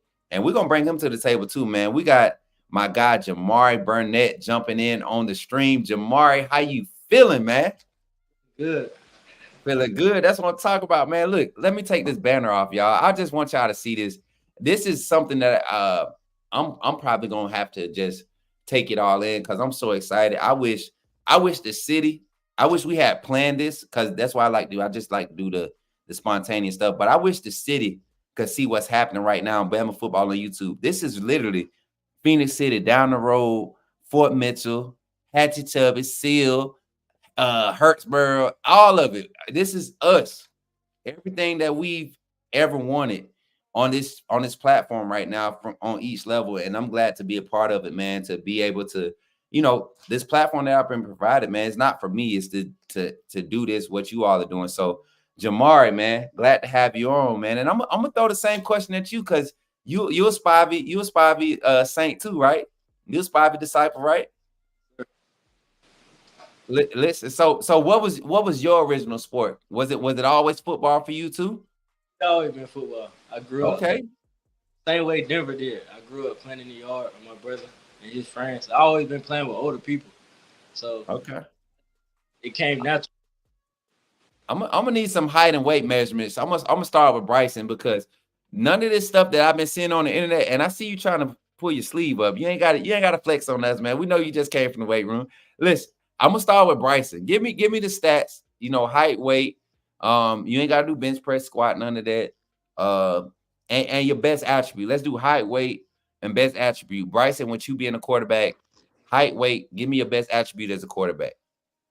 Height 5'10", weight 160, and my best attribute as a quarterback, as far as like my skills, as far as attributes. Yes, sir. I would say probably my ability to read defense. I think that's where most of my strengths come from. Over there, help me manipulate the safeties, cornerback, stuff like that, or help me get the ball to my guys and let them do what they do the best.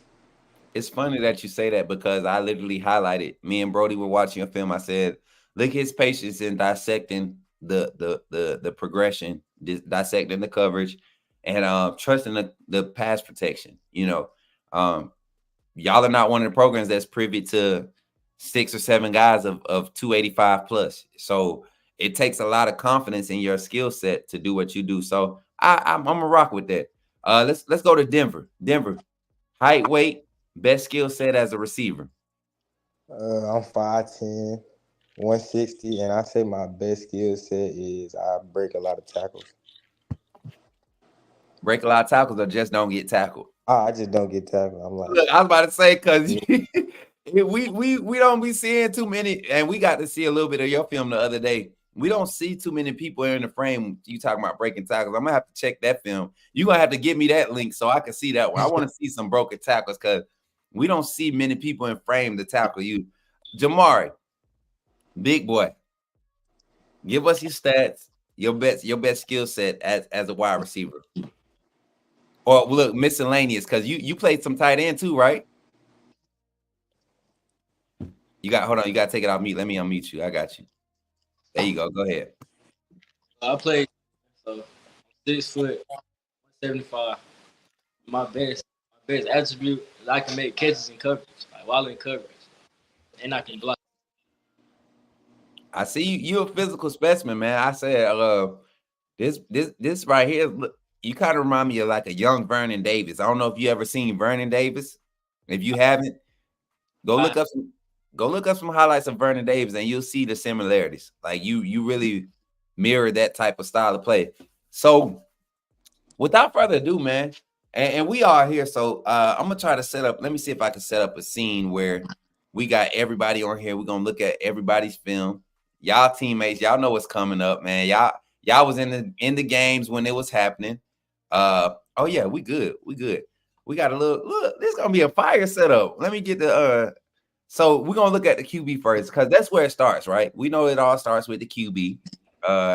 We're gonna get into my guy Bryson's highlight film, y'all. And I want y'all to undefeated. Y'all know how we do. This is the first time we're doing it like this.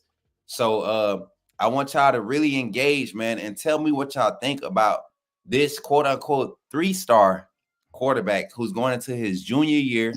Y'all see the stats up top: 2,067 passing yards, 25 TDs, QBR of 103.8, and all region. And if I'm not mistaken, is Russ County still they 6A, right? Or they 5A? 6A. 6A? I don't know how we get 6A, man. I don't know how we get 6A. It's crazy. If they did it by the book, we would not be 6A, but it is what it is. And y'all boys turning up, man.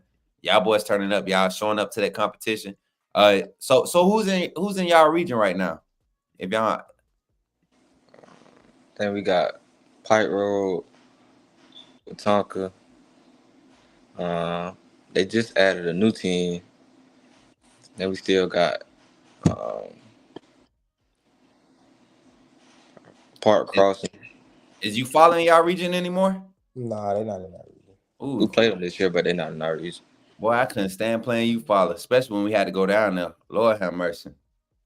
Had to stop at that little trash country club for that pregame meal. Boy, or country barbecue. Man, that chicken be so dry. I can't stand that junk, boy. I couldn't stand it, boy.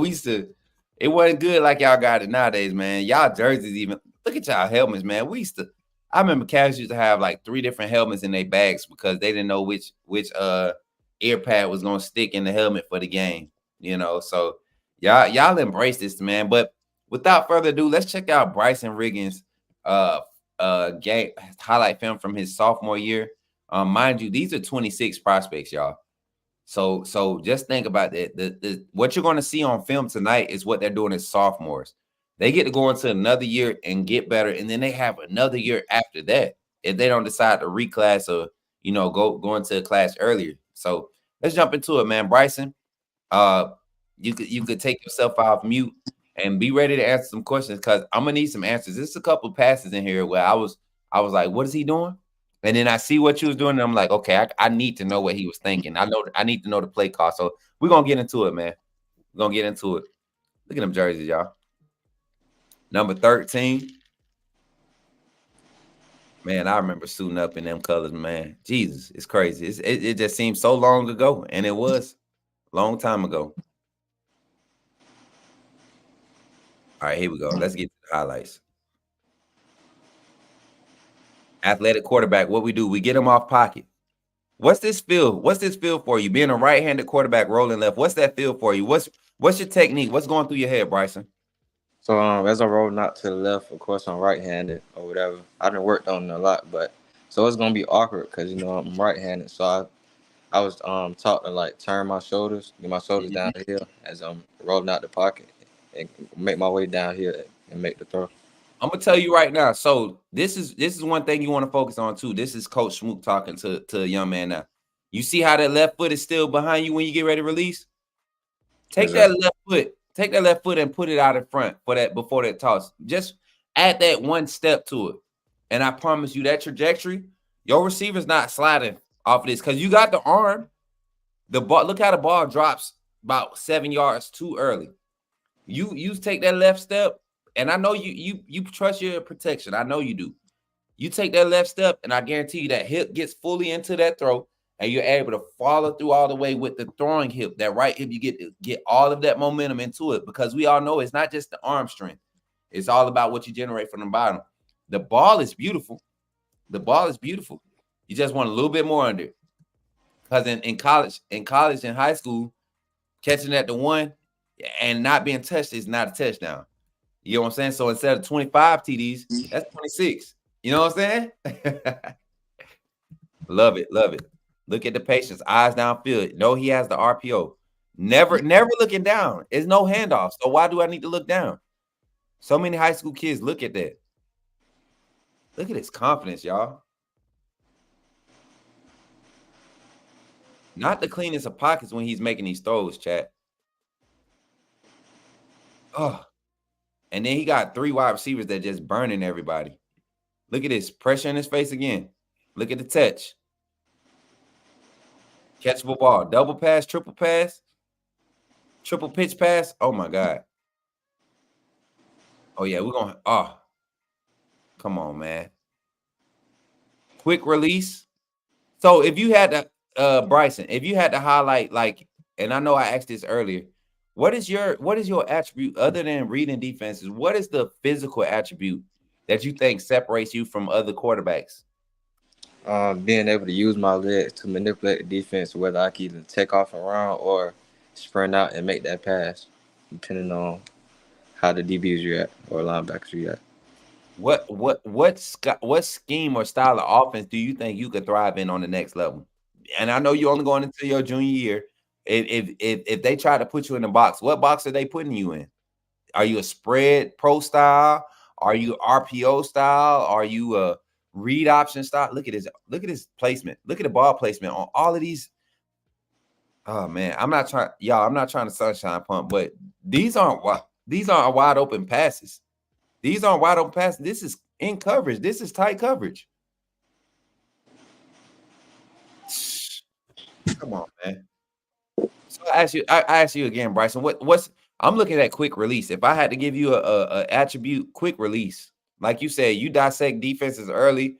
It's like you key in on that first read and you trust it. You don't hesitate. But the quick release for me is where it's at. What would you say?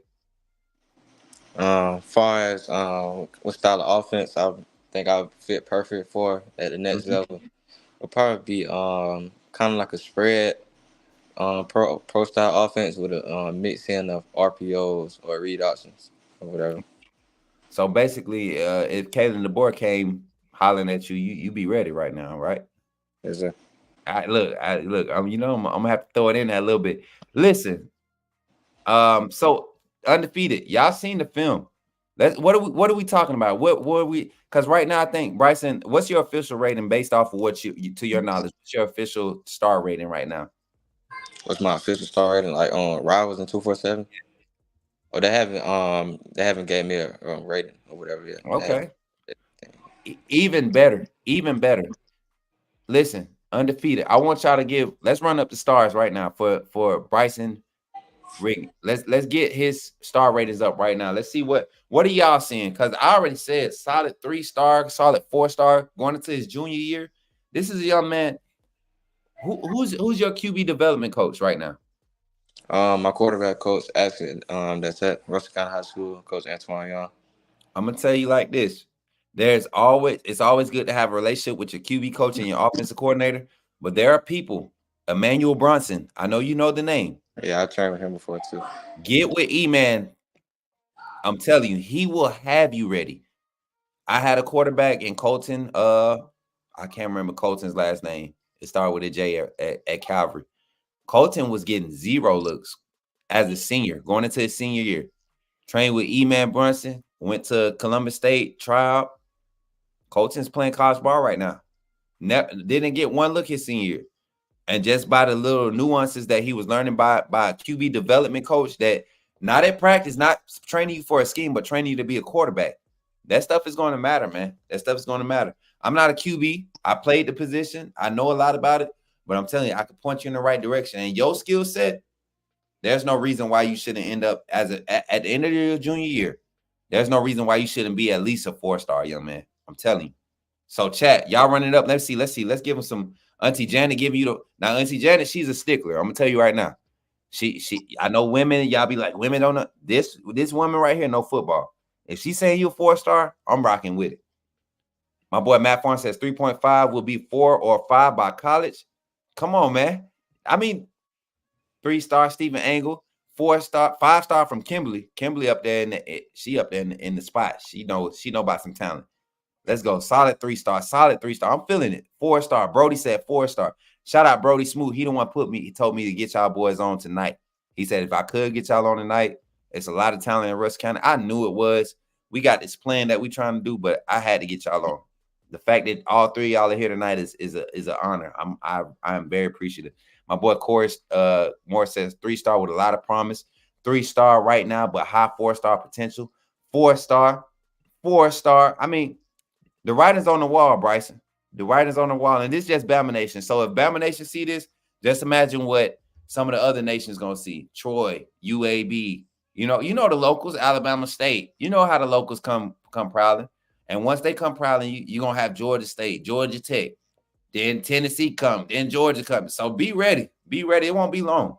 You only sophomore, it won't be long. So y'all appreciate y'all for y'all evaluations of Bryson. Bryson, you got anything you want to say before you get up off this screen, man? I know you got stuff to do, man. You got anything you want to let the Bama Nation know? And then also in that same sense, let us know who Bryson Young is outside of football. When we see Bryson Young, if Bryson Young was to sign with the University of Alabama commit, what are we getting with Bryson? I would say thank you to all the people watching over there, giving me the ratings, stuff like that. I'm gonna continue to work and get better and get to the potential that I'm expected to be at and where I want myself at. And you meant to say me, or are you talking about Bryce Young? You, because I see Bryce Young type talent. I'm sorry, man. That playmaking, that creative ability is so Bryce Young like, and I think somebody in the chat was saying the same thing too. That's why I'm reading comments. But yeah. Can you repeat the question for me again? I'm saying, what do people get outside of football? What are we getting with Bryson as a young man, as not just football player, but as a human, as a young man? Outside of football, I feel like I'm a cool person. I'm easy to talk to. I'm friendly. I'm willing to talk to anybody about anything. And I feel like I'm a cool person to hang around. I'm not really in the mix and nothing like that. I be out the way. Yeah, I be chilling for real.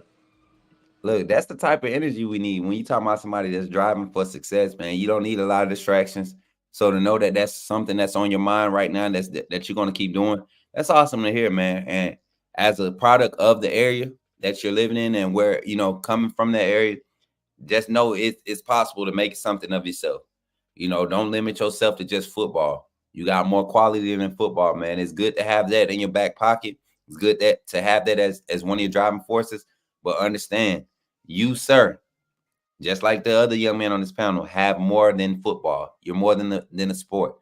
And the more you realize that, the easier it is to put your all into this game and give it to it. Because, at any time it can be taken from us. Anytime everything we have can be taken from us. So maximize it. Enjoy it while you can. And I'm going to tell you personally, man, Bryson, I'm proud of you, man. I'm proud of you. And this is only the beginning. I can't wait to be down there for Friday Night Lights. When me and Smook pull up, y'all better not be trying to act shy like y'all know. Because I know they not going to stop me from getting on the field. They going to let me on there. I ain't got to say nothing. I promise you. Coach Ingersoll, is Pete still there? Coach Ingersoll? Oh, he ain't there. Look, I know they named the gym after him over at the elementary school, I think. I didn't make it for the ceremony, but I'm telling y'all, man, when I come home, don't act like y'all don't know. I'm going to be at your folks' house. May Day, I might be home for May Day. So I better not see y'all at May Day. You understand? Neither one of y'all. Jamar, Denver, don't be laughing. Because I know your folks too, Denver. Don't be laughing. Don't be at May Day. If I see y'all at May Day, I'm tagging y'all butts. I'm telling y'all right now. But Bryson, it was good having you on, man. I had to get the quarterback out the way. And we're gonna finish the show with Jamar and Denver. All right. All right, man. Enjoy the rest of your night, man. Can't wait to have you on again and follow your journey. All right, thank you. All right, no problem, man. Roll Tide. Y'all take it easy. Y'all show some love for my boy Bryson, man. Yo, now we get to the nitty-gritty. Because these two play a position that I'm very well versed in. I'm very critical of. And I have nothing bad to say about neither one of their film. It's like, man, what Brandon teaching y'all, man? Denver, Jamar, y'all could come off mute, man. We're gonna have like a small discussion, then we're gonna get into y'all's film. Brandon Barnes is like little brother to me. How is it working with him, knowing that he's a former? I mean, recently just playing in the pro leagues, knowing the landscape of college football recruiting, being an HBCU grad, all of that stuff. What's that feel like being coached up by him, and what's the biggest thing that you take from Denver? We'll start with you. It feels great knowing I'm getting coached by somebody who was where I'm trying to go. And the drills we work on in practice, they all work and paying off. And he's a pretty good coach to have. Awesome. What about you, Jamar? It feel good. I feel like it give me an advantage over other receivers that's in the state and nationwide. And the drills, like Denver said, they good. They help us. It relates to our game. I gotta get in the bag a little bit because I still do my one-on-one development training. What Brandon teaching y'all? Because I see a lot of hip sinking going on in y'all routes with them deep hitches and them ceiling routes. I guess y'all I feel like y'all running a lot of ceiling concept. If y'all press the pocket, y'all close the cushion, you leaving. If he bailing, you stand. Is that a lot of what y'all putting in the effect today? Yes, sir. That's what I mean. That's the easiest way to go. I mean, that's what a lot of colleges is doing on a certain level. So, they're setting y'all up for success. They setting y'all up for a lot of success. Let's get into some of the film, man. Let me see. Let's get into Denver because we was watching Denver the other night, and I don't think he sent me the link, but I got it on my history. Denver, what's your 40?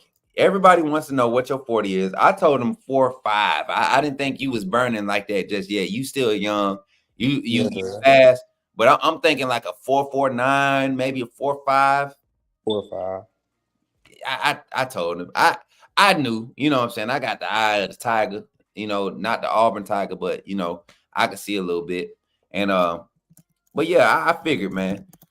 If you had to say the closest resemblance of your game right now, whether it's pro or college, who's your comparison right now, and what about that do you feel like makes you that a close comparison, or you model your game after? I know we're not the same size, but I try to model my game after like CeeDee Lamb because how like elusive he is. He don't get tackled a lot either. That's different. I mean, now that I think about it, I never see because I'm not a big CeeDee Lamb fan, So now that I think about it, man, that's solid. That's a solid comparison. I want to ask both of y'all this because when I was coming through West County, we didn't have the greatest assets available. What's the film studies like right now? Jamar, you could tell me what's film room like? Film room, it go good. We break down a lot of film. We watch, find out ways to run our routes, get open, how we run our routes, how deep we gotta run them, things like that. That's awesome, man. What about you, Denver? Now we got drones at practice, get better camera angles, and we got drones in the game. We could watch like film under the tent. Russell County? Yes, sir. Stop playing. Nah, I ain't playing. Hold on, let me see what is blowing my phone up, y'all. Hello? Wrong number, sir. Yeah. Somebody looking for Veronica, y'all. Y'all know Veronica? Okay, I'm just making sure because I ain't Veronica. I'm Coach Smook, you know what I'm saying? So, but y'all, let's get into it. Denver, send me a link to your highlight film in the back office in the little chat. And I think we got Jamari's already loaded up. Let me see. Make sure I got the right one. Yep, right here. The end of season highlights, Jamari, on Huddle. That's a solid one. Yes, sir. All right, bet. We're gonna pull that one up. All right, y'all. Let's get into it. We're gonna jump into these highlights. Y'all, this is a different. We've never had more than one guest on at a time, so I'm just winging it. I wanted it to be a natural vibe for the young man. Y'all know me. I don't do the whole propaganda stuff. We go natural. We do what we do. This is how we roll. So hopefully y'all feel welcome, Jamari and Denver, and at the same time, chat. I hope y'all enjoying it. This is different. Thank y'all fellas for your time. Y'all don't have to do this. Facts. the undefeated knows how much of a privilege this is to have you all on. You know, y'all got so much going on with workouts, other sports. It's track season, baseball, end of basketball season. So for y'all to be on this is not. I'm not doing y'all a favor. Y'all doing me a favor, and I just need y'all to know that. But let's get into it. I'm gonna put Jamari right here in the middle because I know he gonna talk his stuff about his film. Look at him. Look at him. He ready. All right, let's get into it, man. And we got a few plays. See him split already. I mean, you can tell it's a depth read, right? Depth read. If he off, you press and break, right? Inside, you pressing the inside. He broke late, easy. Pressure in the quarterback face. Is that Bryson back there too? Yes, sir. Man, it's about to get crazy. That was just that. I mean, and I want y'all to understand this. Jamari is not the burner in the wide receiver group. He's not the burner. I need y'all to understand that. This is what Russell County's offense is bringing to the table for at least the next 2 years. Oh, man, this is crazy. Hands. I mean, concentration. Confidence. Quarterback is confident in all of his receivers. All right, hold up, Jamar. Tell me. You remember this play? Oh, I remember like it was yesterday. Hey, before we even play it out, explain what was happening, why it happened, and why you did this. All right, so we came out and coach called Ohio left. I already knew he was finna get the ball. The cornerback was pressed. If you press me, it's over with. Over. So he snapped the ball. I guess the corner thought he was hard. Got last minute like hard. Here we go. Here you go. Hey, I want y'all to see the adjustment to the ball. Y'all know who this is like, right?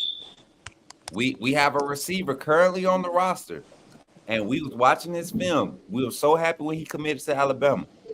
He's in the class of 2024 recruiting class. He signed early. He's on campus early, and he's currently starting at the X position. Look at how Jamari finds the ball at the last second and creates that last second separation.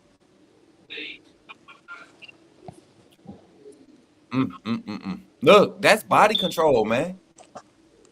Great pass by Bryson too. Great pass. I mean, you ran a perfect route. You got back below the numbers. You stayed at the top of the numbers. That's crazy. Did you have just your one-on-one read off of that, or what was it? It was safety over the top there. Man, listen. I'm telling y'all, we didn't have this at Russell County. That's why I watched them, and I'm just like, I see it on other films. I'm not just like, oh, this is so great, but I see it on other films. But to know where I came from and to see these young men, like the type of technique that's being taught, the plays that are being called, this is different, y'all. Let's get some more action. Another split. I mean, he gonna play Big X wherever he go. Jamar, you probably gonna be about 6'4", man. Just expect it. Look at this joker. And can stretch the field. Can stretch the field. Look at him. Boy, he only had 2,900 passing this year. A bunch of sophomores on the field undefeated. A bunch of sophomores. Jamari. Yes, sir. Another one. Okay. We're gonna I sometimes I walk off the screen. And I think this is the play where I might walk off. I think this is the one. I'm gonna play it, and then I'm gonna let you explain yourself. And if you don't explain yourself good enough, I'm leaving.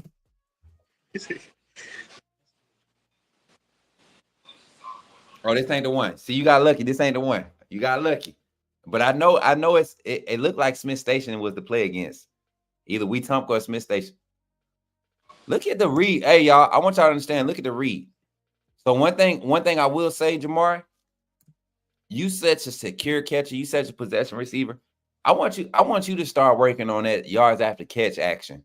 You're a big body. You strong. Your lower body leverage is like different compared to most receivers, most splits. I want you to work on that. I want you to start looking for that, even in your drills and stuff.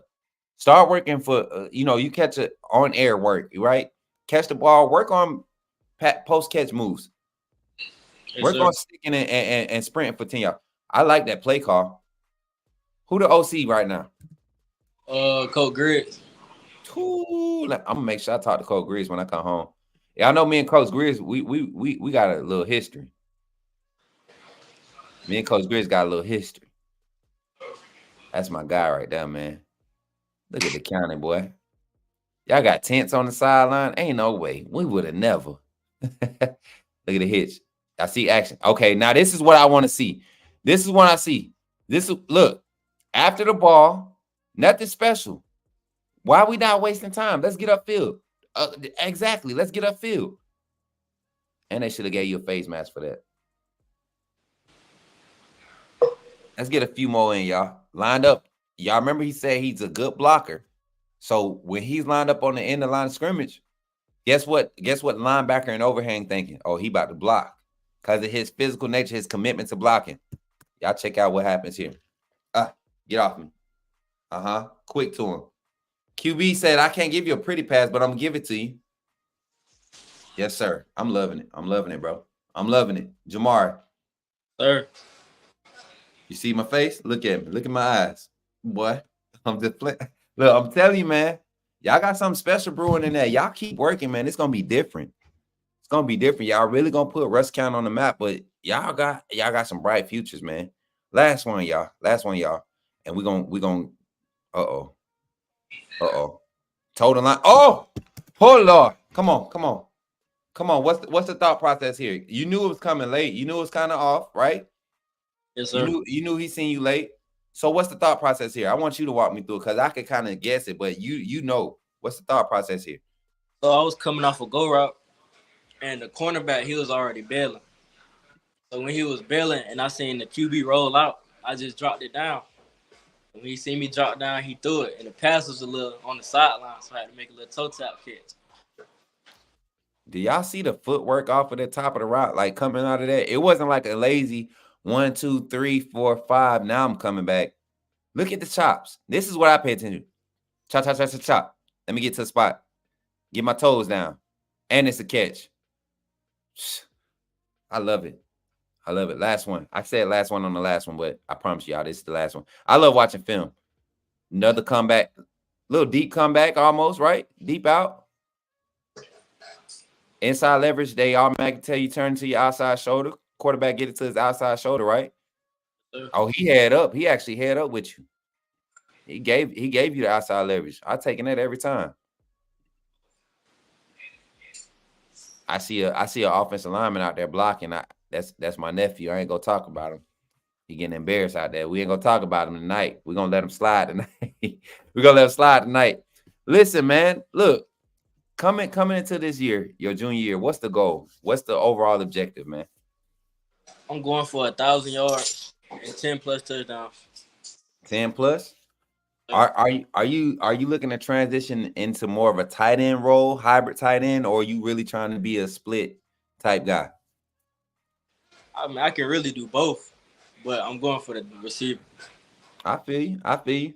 And I'm telling you, just from experience, man, that's the best way to go. You stick with the guys that try to make the big plays, because at the college level, they're going to set you up to be in positions to, where you can be successful. Yes, sir.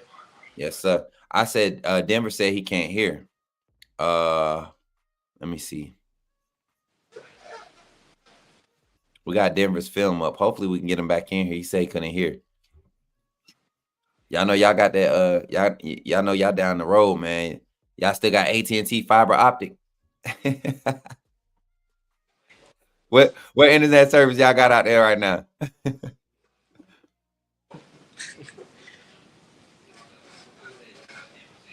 Hold on, I'm trying to see Denver in here.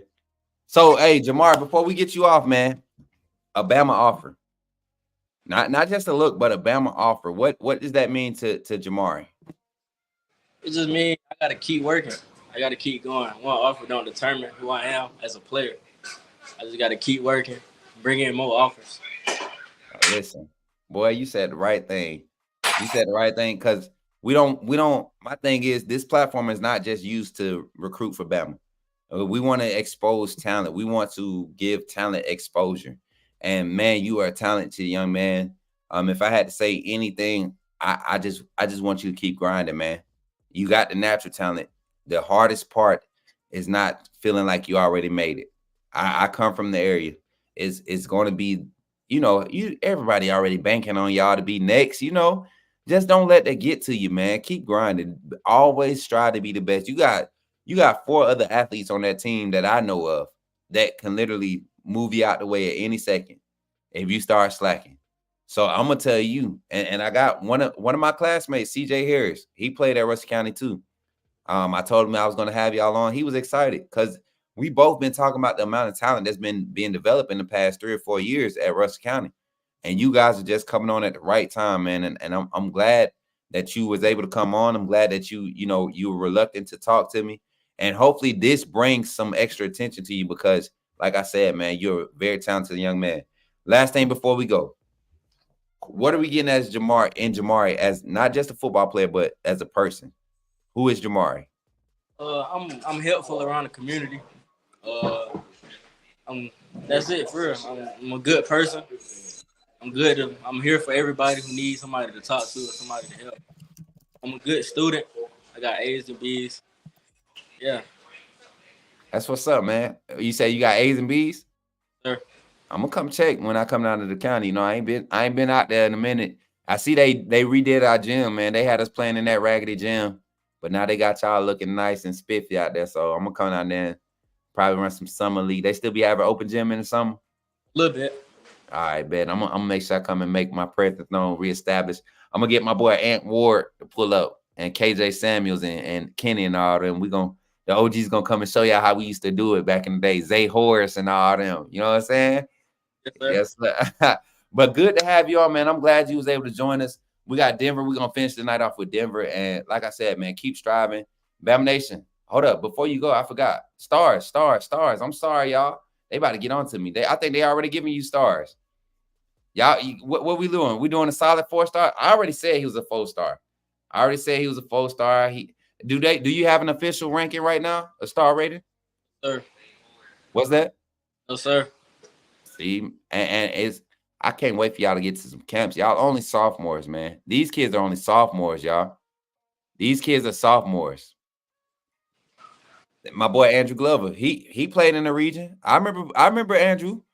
He played in Russell County. Y'all doing something different. Y'all bringing some attention. I give it about another year and a half. Y'all class gonna be the ones to really bring the attention to that area.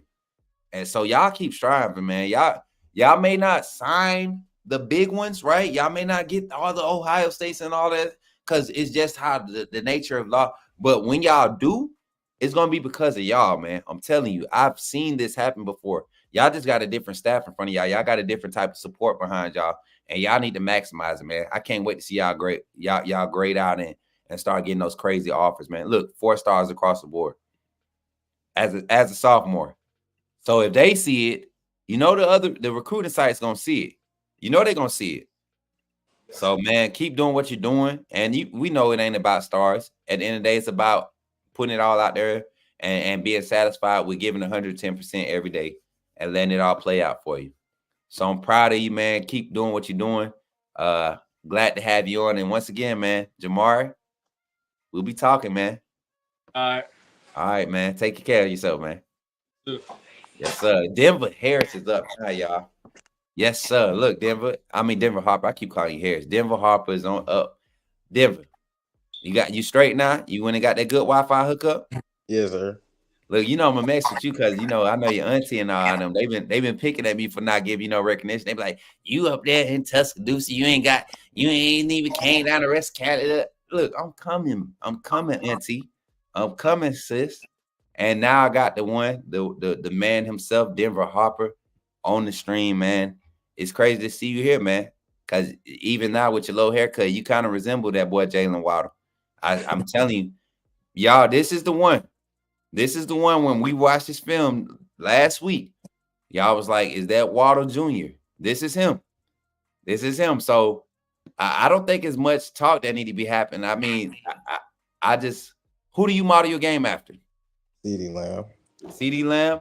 And why CeeDee Lamb though? Like what? I know you said some things, but really, what is it about CeeDee Lamb that just really captures your eye? Nah, it's really because I'm a Cowboys fan, and I remember when they drafted him, I was like, nah, I don't even think he that good. Then I started seeing him play. He started killing people. I was like, okay. Man, I'm gonna tell you right now, and this is, I always do on roster comparisons. I look at your film. I know people were saying Waddle. I see more, and this young man probably won't get as much recognition because of his current circumstance. But at Bama, Henry Ruggs, y'all similar size. I mean, athleticism. I know you put you on the court too. Ruggs was a hooper. You know what I'm saying? And I haven't seen your basketball highlights, but you yamming that thing yet? Yes, sir. You get what I'm saying? Like similar sprinter. You run track too, right? Yes, sir. I mean, literally the same thing that embodied Henry Ruggs and how he played. You know, you don't get put in a lot of technical route situations, but I guarantee you, if you was thrown into a bunch of dual concept type stuff, second phase move stuff, like you'll thrive at it because of your makeup and how you play. So, man, definitely, I would encourage you to watch some Robert Foster film. I don't know if you know who Robert Foster is, but he was like the first coming of Henry Ruggs. 5'10", 5'11", speedster. Not necessarily just burn you over top, but in and out of breaks quick. Like you really got that build. You really got that same type of skill set. So undefeated. We're gonna jump into it right here.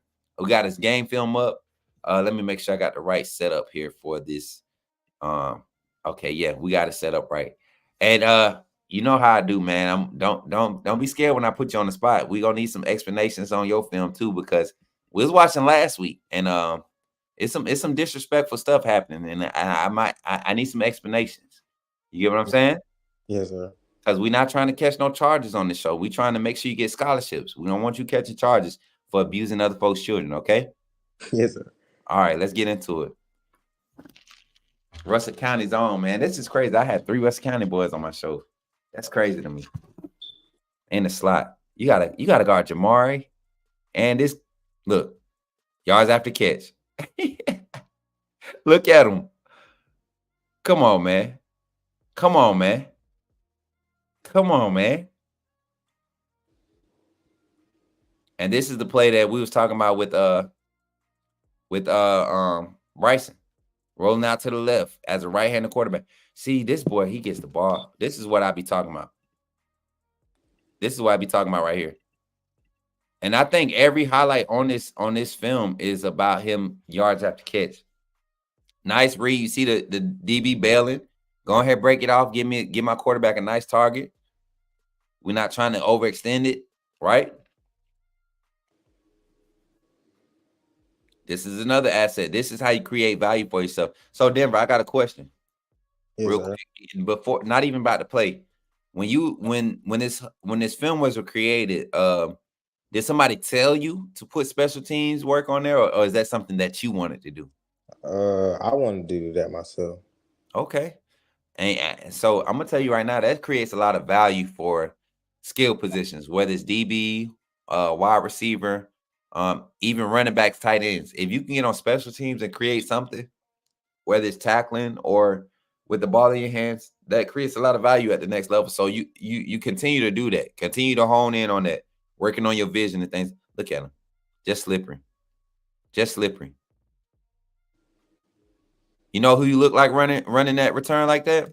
Who? You probably heard the name before, Deontay Hope. Yes, sir. Russell County GOAT. Russell County legend. I remember watching Deontay as a freshman. Come out on varsity and just make dudes look silly. Never was the biggest, never became the biggest, but made dudes look silly. Deontay had like 400 yards one year in one game, all-purpose yards. I think it might have been 600. I don't know. The boy went crazy, and he was not the biggest dude on the field. Deontay Hope. That's how you look right there. Look at him in the slide. Oh, that's yours. He put in the spot. Get to it. Light work. I like this, y'all. Oh, Double move. What is he doing? Safety. If I'm that defensive coordinator, I'm trying to figure out what my safety doing. Why you trying to jump that right now? Oh, well, coach, he shook me out my drawers, coach. That's what happened. Look at y'all, look at this route. I want y'all to pay attention. Watch it. Y'all see it circle. I want y'all to watch it. Watch the hesitation on it. Stick. Oh, I mean, look at the safety. Lazy feet. Watching the quarterback getting stuck. Bryson said, oh, yeah, that's one-on-one. This dude, he about to look silly. So what's y'all, do you got a look that you give the QB when you know it's yours? Yes, sir. Of course. What's the look? Give me the look. Hold on. I'm about to, what's the play call? I'm gonna call heavy. No, I'm gonna call split. Right. 878 on 1. 878. CJ Harris downstairs. I wish he could hear me calling it. 878 on 1. 878 on 1. Ready to break. You go out to the left split and you got one-on-one coverage, no safety help. What look you giving me as your quarterback? I actually look at him and then like I put my fist down, and when I got my fist down, he gotta know what time it is. Oh, and I'm looking like I'm gonna be the one giving it away. I'm gonna be excited. Like, let's do it. So, and I feel like this is one of those plays. Let's see what happened. Is that fist down? I don't see the fist down. Uh-oh, quick. Is that something that you focus on? Yards after catch, being able to get elusive after the catch. Is that something you like hone in on as a craft? Yes, sir. Cause you do it a lot, man. You do it a lot. Even when I came and watched, I think I watched y'all play JD last year. Y'all play JD? No, sir. Who'd y'all play last year out of Montgomery? We played Carver, Steelanier, Stanhope, Elmore. Okay, I think it might have been Carver then. It might have been Carver. Because, Carver and Lanier, they combined now. They all one school now. So that's going to be weird. No more West Side Classic, y'all. For my folks in Montgomery. Did you take this to the house? Yeah, sir. Yeah. Your game speed is not 4.5. I would tell you that right now. Your game speed is not 4.5. Them first 3 steps. Not 40 yet. That's when I work it, it's gonna get way faster. And see, that's something that you work your last year after you done got the release techniques and all your body adjustment to the ball, route running, sticking, coming out of breaks. That's what helps with the 40. What coach doing? Who is this right here? Which coach? This coach right here pointing before the play even snapped. That's Coach Spivey. I see Spivey right here in the red, right? Yeah. Who this in the black? That's his son. The other Coach Spivey. No or not? Yeah. He ain't coaching. That means I'm getting old for real. He coaching for real? Yeah, that's my other receiver coach, him and Coach Barnes. Lord Jesus. I'm getting old for real then. I'm getting old, man. Man. This is crazy seeing y'all do this, man. Because I remember when everybody was youngins. Quick out. What is he doing? Getting upfield, getting this, man. This is awesome, man. You put together a nice little film. I ain't gonna lie. Russell County is really about to be on the map. Look at the route concepts. OC is killing it. Coach Rich killing it. I'll tell you that right now. He might be getting pulled at the college level soon. Screen. You took this to the house too? Nah, I ain't taking it. Oh. Lord have mercy. I'm about to say, this boy just keep taking it to the house. He keep taking it to the house. Undefeated. Let's run up these star ratings, y'all. Let's run up these star ratings. Look. Let's run up these star ratings, y'all. Kristen, facts. We old now. Run up these star ratings. What y'all giving my boy? I'm looking at Denver Harper might be the first 5-star out of Russell County. I mean, like, legit. ASG took it right out of my Denver Harper might be the first 5-star out of Russell County. And I'm looking at some of the 5-star ratings that are coming out in this 24 class. I'm looking at some of the 5-star ratings that's in it. Ryan Williams does the same thing for Saraland. The same plays and style that you make it, the same route style Ryan Williams is doing that. That's what he did. And that's what I'm saying. Look, consensus. Like, bro, everybody's saying 5-star. High 4, like a 4.75. Matt, you might as well round it up. Matt's a stickler, like a lot of us. He's a stickler. So when he's doing that, that means he's struggling out to take 5-star, which is good. Look, 4-star, Def can be a 5-star. Antonio Stell, another guy who's very acquainted with high school ball. Good eye for evaluation. I love what I'm saying. Carla, 5-star. Caleb saying 5-star. Big homie 334, another respected guy who should be on the recruiting trail, be part of some of these recruiting databases. He knows how to. He says high 4-star. Like you getting some crazy ratings. My mama came in here. Hey, mama. Look, mama, we got Russell County in the building, mom.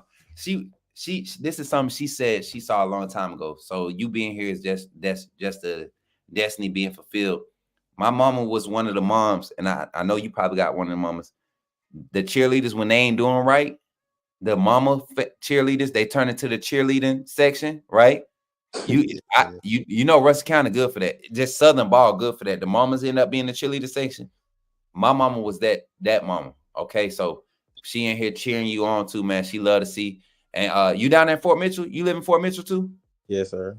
When I come home, y'all gonna come to mama house and eat. Mama cooking when I come home. Y'all look. We're gonna link up. We're gonna do a little something, a day in the life of. I'm gonna bring y'all a lot of exposure because Russell County got some heat right now.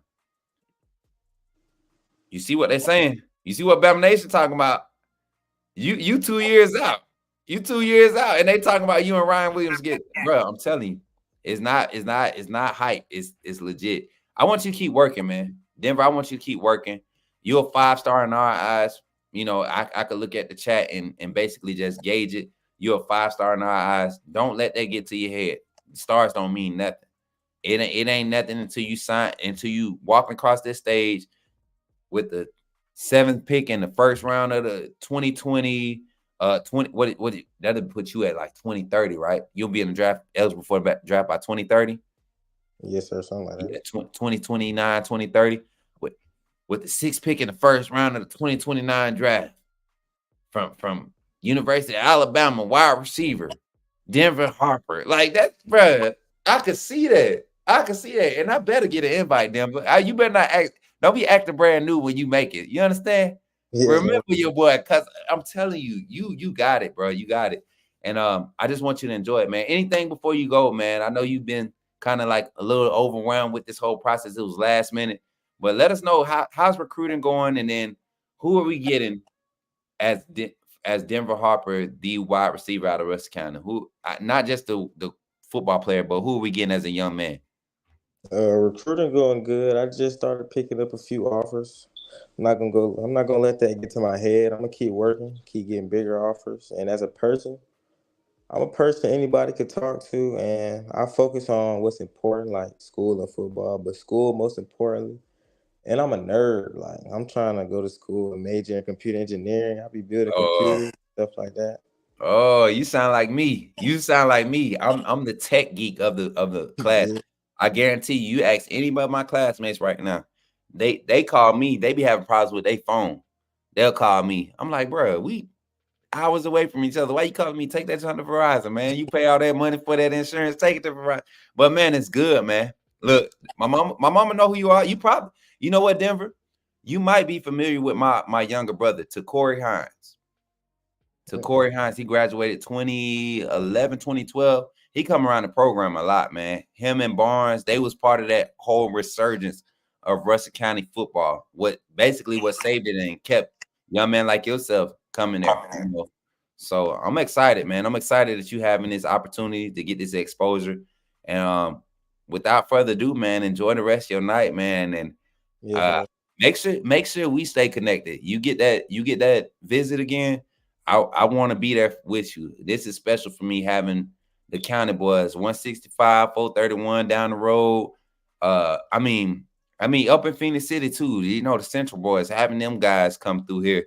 It's good to see the area, Smith Station. You know, I'm real tough with Jiggy. You know what I'm saying? Over at Smith Station. That's another one of my young boys. I would love to see all of y'all get them Bama looks, man. Not to commit to Bama, but just the exposure is what's important at the end of the day. So I'm proud of you, man. Can't wait to see you when I come home again. And yeah, man, enjoy the rest of your night, and we're gonna stay in touch. All right. Yes, sir. You too. All right, man. Take it easy.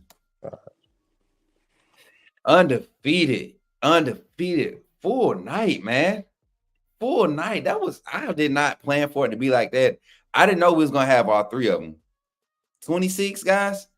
And these are kids that they just grateful for the opportunity, man. I know where they come from. I can speak on character, and they fit the mold of what we were. They are literally what we were. I promise you, if I brought my boy CJ up here to talk to y'all about Russell County, what type of product, the type of talent that got overlooked at Russell County, he would be saying the same thing. Me and him should not have been at no D2, D3. Like, we had talent on our roster. We just didn't have the discipline, you know.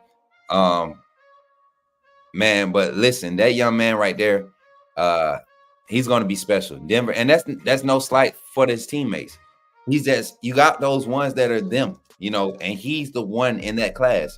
And then you got guys like that get the feed off of that. Jamari, you got Bryson. You know what I'm saying? They got a running back out there that's coming up, I think 27 class. They're going to be deep, man. Russ kind of got plenty of talent. And if they could continue to support like what we're doing, just giving these guys an opportunity to get the right exposure, man, it's gonna be a lot of quality talent coming out of that region. But the state of Alabama is just showing out right now with talent. And myself and Brody Smook, we plan to keep on finding these hidden gems and bringing y'all the content, man. I appreciate y'all for interacting. Undefeated. This wasn't a normal segment, as you all know, but this was the type of segment that I want to be able to provide the platform. Their parents are watching, their cousins and family members are watching. So you all being honest and supporting these boys, like I told you, I'm not gonna bring no. If a young man hit me up and he send me film and it's not up to standard, if I don't feel like it's there, I give critique behind the scene. I wouldn't want to do that to nobody publicly. But these young men, y'all see the upside, y'all see the potential, and I can't wait to see these guys continue to grow. So with that being said, y'all, thank y'all for joining Coach Smook and the Smook Scoop segment. We were talking our recruiting of the 2026 class. I got to take it home. Russell County stand up. 334 down the road. 165 Fort Mitchell, Seal, Hatchet Chubby, Hurtsboro, Union Springs, Seal Road, all that stand up. Because we represent heavy. We out here, man. We out here. I'm Russell County through and through. I graduated from Central, but I'm County boy through and through. So it felt good to be able to bring those guys who are actually talented. I mean, it's an awesome feeling, y'all. Does the heart good. Trying not to get emotional. I wish somebody would have done this for us, but it didn't happen. So now that I'm able to do it for those young men, I'm going to work extra hard. To make sure they get something out of this. And if it's a Bama offer, that takes the cake. I know for a fact, all three of them boys get Bama offers. It's gonna be hard to keep them from committing. And I'm gonna work for them. I'm gonna work on them. I could see Burnett and Harper with Ryan Williams as a junior getting ready for his draft year as true freshman, getting spot play and getting coached up under Jamarcus Shepard. You know, I could see that. I could see that happening. So I could see Bryson coming in and learning behind the likes of maybe a Juju Lewis or maybe a Dylan Larnigan, or I don't know who the future QB is. I mean, the field is open for QBs right now. So imagine Bryson coming in and going through his growing pains and being the next one from Russell County. Man, y'all, it's a passion for me. It's a passion for me. So I appreciate y'all, man. Appreciate y'all for y'all support, man. I'm gonna get up out of here. It's your boy, Coach Smook. We got the fireworks going off. We got the love. We got the love in the house. You know what I'm saying? We got all that stuff. We got the thumbs up. Make sure y'all leave a thumbs up on the stream. You know what I'm saying? We got all that going. We got the confetti. We got everything pop. You know what I'm saying? Raise the roof. Raise the roof. I'm gonna act a fool, y'all. So we're gonna be outside Saturday again. I need y'all. If y'all gonna be here Saturday in T-Town, we will be doing a live watch party for the Alabama versus UConn Final Four matchup. We'll be doing a live watch party. Make sure y'all get there at least 5:15 p.m. before the first game starts. We got the late game because they're expecting a huge crowd. Like I said, we didn't get to get anything reserved. We were kind of late on that, but they're going to give us our respect. They're going to give us our space if we can get there before the crowd gets there. So if y'all pull up after I pull up or after I get set up, just make sure y'all looking for me. If you need my number, inbox me. We're gonna do this thing. This is pre-A Day celebration. This is pre-A Day. And I really think Alabama is going to win, y'all. I really do. Let me see if Jance will come on. We could talk for about 10 minutes, right? Y'all want me and Jance to give y'all our takes on the Bama UConn game?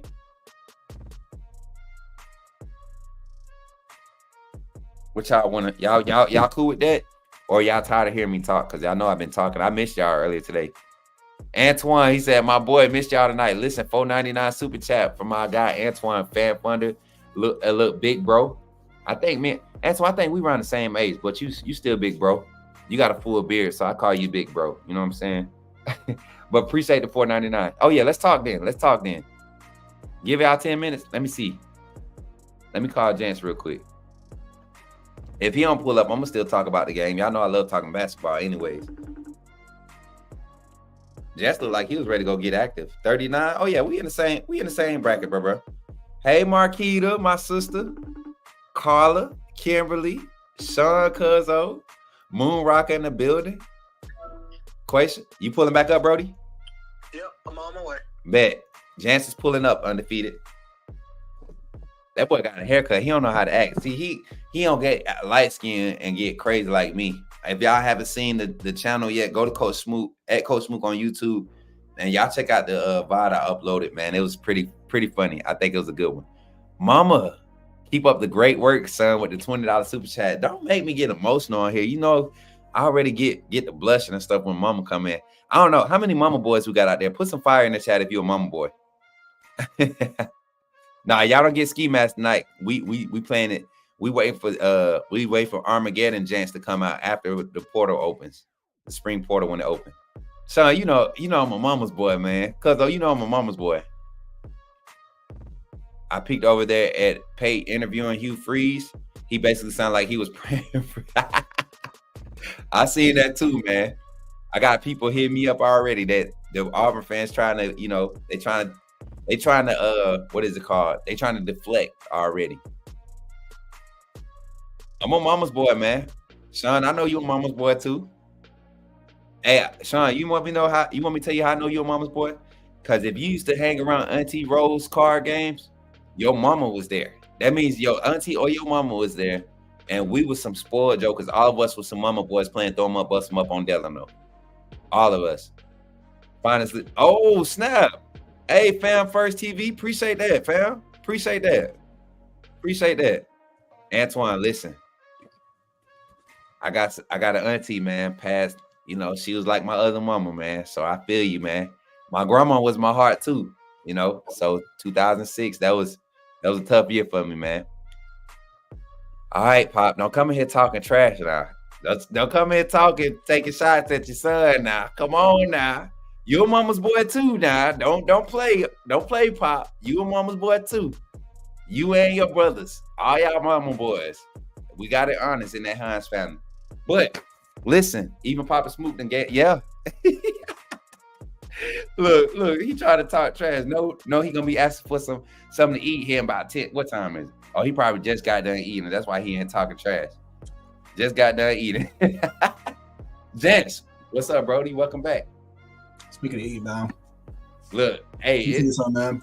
This our time. You know, this our time. This is the elephant in the room pregame show. You know what I'm saying? This the pregame before the pregame. Oh man, listen. Let's talk about it though. Let's talk about it. UConn versus Alabama Saturday night, not tomorrow night, but Saturday night. Me and you kind of share the same sentiments on a realistic approach to this game. Looking at what's been put on film, what's happened during the tournament, how both teams have gotten better in the tournament. And for one team, that's great to hear. But for the other, it's not as great. You know, UConn came in being like a top-notch, well-oiled machine, and they're getting better in the tournament. That's a scary thought. Give us your take on this game, and let's dialogue a little bit how we feel is going to play out. Oh, well, I talked about this earlier, man. If Alabama wins, man, I'm singing. I told him I was going to come on the show, and I was going to sing "Party All the Time." I told them I was gonna do it. So that's how serious it was. They got a quick preview. They saw how I was. They saw how I was singing. They complimented me on my singing skills.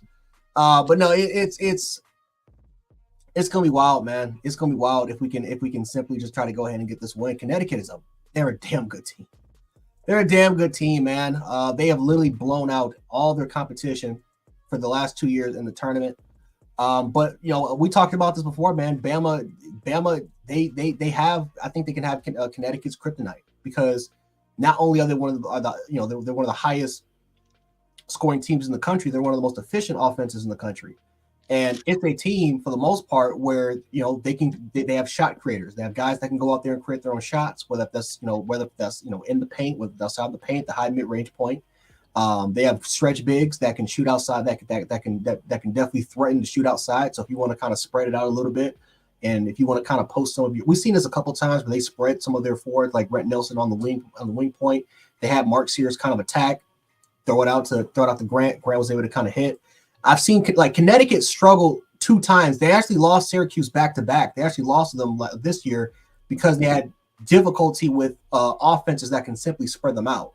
So that was kind of interesting. And then you kind of look at this tournament, there weren't really any teams that was trying to challenge them, that was trying to give them up tempo, that was challenging them on the fast break. There weren't any offenses that did that for Connecticut throughout their tenure. Right? They primarily played a lot of great defensive teams. They primarily played, again, guys that obviously shot creators, but guys that weren't on the level that we are. We're a fast-paced team, right? We're a team that they score and we can simply get on the break and score in less than 2 seconds. That's how quick we are. Yeah. But yeah, we're an extremely high offensive team. Obviously, Connecticut down low is really, really good. That's one of their biggest strengths. They also got guys that can also kind of create their own shot as well. But we're one of those teams, man, that if we can just literally on average, we score 80. I think we were top 5 going into the tournament. We had around 83 points per game.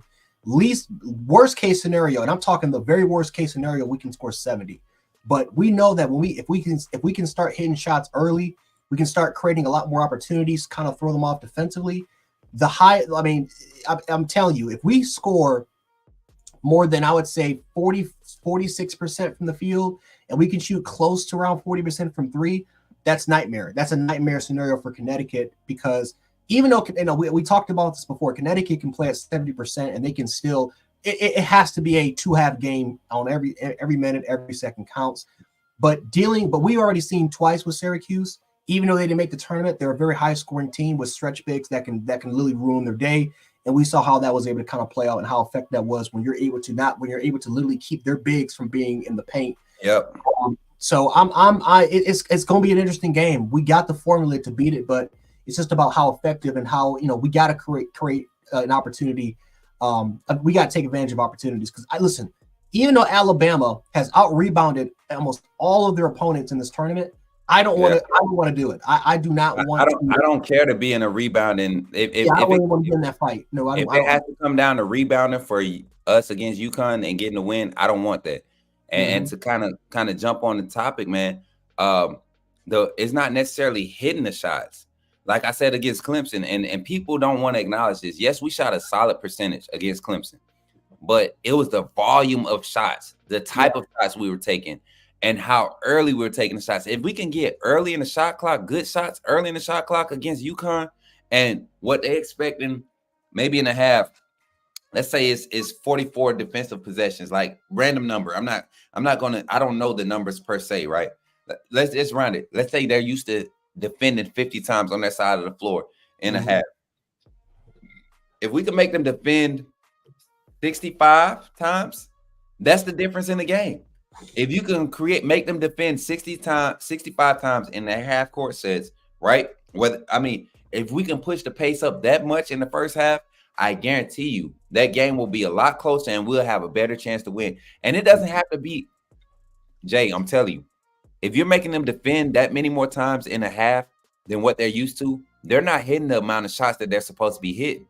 That means we're playing somewhat of a solid defensive scheme that's giving us opportunities to get down there and increase the volume of shots taken.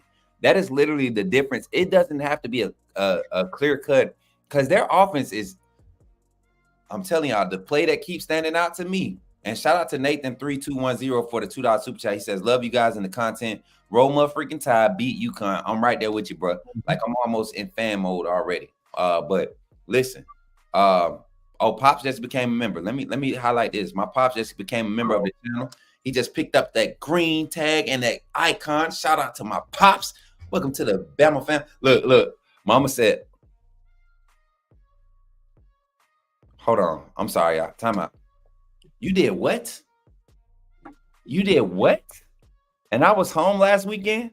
You know, I can't be mad though, because you made Sunday dinner. I can't be mad. But you couldn't wait. You couldn't wait till when you come up here for 8A to bring a pan. That's what that's what we doing, Ma? I haven't had taco salad in a long time. Bro, I guarantee you, nobody makes taco salad like my mama and my auntie. Like they started this new style of taco salad. It's a different vibe. It almost looked like macaroni and cheese when you pulling it out, but when you get down into it, it's heaven. It's like heaven in your mouth. Pause. Okay, heaven in your mouth. Pause. Okay, like every bite is just flavor, man. You want to give away that secret ingredient? I can't, because if I do, she probably will whoop me on screen. Give us a sneak peek at least. I can't believe you did that, Mama. And then you come into the chat and say that. You really didn't want me to finish this segment. You trying to get me fired, huh? That's what you're doing. You trying to claim me on your taxes again. All right, that's what we doing. That's what we doing. That's what we doing. Look, that's my girl, y'all. That's when we talk. When I call my mom, I'm like, "What's up, girlfriend?" She be like, "Hey, boy, what you doing?" You know what I'm saying? Like, that's my girl. So she know. And I cook too. Everything I learned from as far as cooking, Mama taught me. I give her the credit. She taught me everything except for pancakes. My daddy put me on the flapjacks because he the best flapjacks. Man, I'm talking about. My daddy make the pancakes that's like this big. He don't know how to make small pancakes. My daddy make pancakes this big, Jay, and they all good. I mean, like just enough burn on the edges. I mean, it's the perfect. You know what I'm saying? So listen, I just stick to Legos, man. Lego my ego. That's all I stick to, man. I try to make pancakes. I can't really do it. I try to really what my mom does with her pancakes. I just can't do it. So I just said, you know what? I'm just gonna stick with Legos. Lego. I can't, bro. I can't. I be trying to be professional. Yes, I'm hurt about this taco salad, son. Cause y'all don't know if they. You know what, Mom? I'm gonna put you on the spot since you want to do that. My mama bringing a pan of taco salad. If y'all don't get there in like the first 10 minutes, y'all probably won't get to taste none. Because if she only bringing one pan, it's gonna be going in like the first 10 minutes. I guarantee y'all. And y'all gonna be like, I don't eat sour cream. Yes, you do. When Mama make this taco salad, yeah. So there you go. There you go. Adam, right back to the topic at hand. Smook, we're gonna stunt. I already called it on Twitter. I'm on record. Y'all know I don't backpedal. I stand strong on how I believe. I thought we was gonna handle Michigan.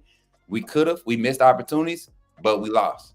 You know, Coach Jay was there right there. Hey, I think Michigan might have us. They just got too much up front. And literally, that's what the game was. I didn't think they would dominate. But listen, this game right here, this is not a situation where they got 3 weeks to prep. I was looking at some of basketball, Bama's basketball practice, man. The conditioning is there.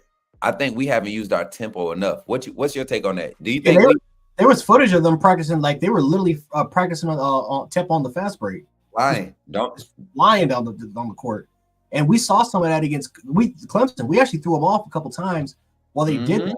They're celebrating. They hit like a couple. This was when they hit like a back-to-back threes, and they were hyped. And all of a sudden, we just got there and just swished it, just down the court. It was crazy. I mean, yeah. So if you look at the Syracuse game, that's what they did a couple times. They. You know, when they beat them back to back, it was up tempo. They used their stretch bigs, and they didn't do it the whole game, Jay. You don't have to be fast the whole game. You just when you get them pressing for points and they're not hitting, you got to put pressure in the transition game. My dad is sitting in the chat right now. Me and my dad will sit there, and we don't get hype watching basketball games for our teams that we cheer for because we're literally at home coaching. And like y'all, I don't know if y'all heard me on the live. Anytime we got a rebound and it looked like we was even as far as transition, y'all hear me say, put pressure on the defense, meaning you don't necessarily have to look to score, but let's get the ball up court fast. We need to be in the front court before, 35-second shot clock in college? Is it 35 second? I think 35 or 40.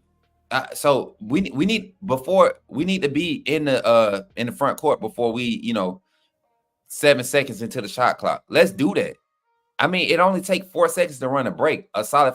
Let's put pressure. 4 to 7 seconds. Get in the front court and literally put pressure. Not stopping at three steps past half court. Get to the top of the key. Then pull out and set up your half court set. It's literally that simple to get defenses off balance. And when Mark Sears is in that mode or Aaron Estrada is in that mode, we have a lot of success. Griffin, oh my God, if he could show up again, if Pringle and doggone Grant Nelson can give us 10 and 12. Your right side's playing too. Right to back. Let's bring him off the bench. Let's bring him off the bench this game because he could actually give us a scoring option. We don't have to put all the firepower out there to start. I think he's in the 6 now. Give Mark Sears that space to just pull the trigger early in this game. If this is the game you want Mark Sears shooting, if he go 2 for 15, we living with it this game. We living with it. Mm-hmm. That's what we want. We want him shooting. We want Nelson rolling off the high screen, short corner, mid-range, top of the key. That's his game. Give him the ball early in the set so he doesn't have to get double teamed. Let him work that baseline work that he was doing against doggone Clemson the other night. That was a work of art. That was a work of art how Coach Oats allowed them boys to play ball. If they come out with that same mentality, I think we beat UConn. And I'm not talking about like a small margin, Jay. I'm talking maybe a 86 to 79. That's a huge margin for UConn. They're not a high scoring team. That's one of the things too. They're not a very they're very good. They're very balanced, but they're not a high scoring team. You seen the score? I said 86-79. Mm-hmm. Keeping UConn under 80 would be like marquee, right? Do you see the spread of the game? 12. They giving them 12? Yeah, minus 12 or 750, and they're giving us plus 500. That's crazy to me. That's literally one of the biggest spreads since Loyola, since when they made it to the Final Four.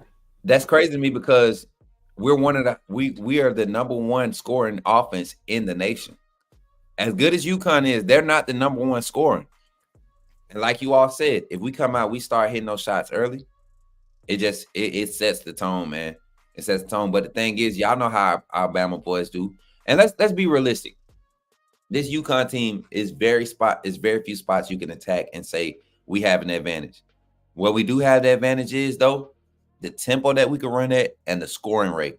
That is the only advantage. So when you have games like this, that's what you key on. You don't try to go and create another advantage somewhere else. You don't try to attack a defender. They got 8-9 solid defenders that can defend the perimeter. They got 2 or 3 guys that defend the doggone paint. Like, we got to pull them out the paint and use our tempo and shot volume. I'm telling you, man, that's the only way to win.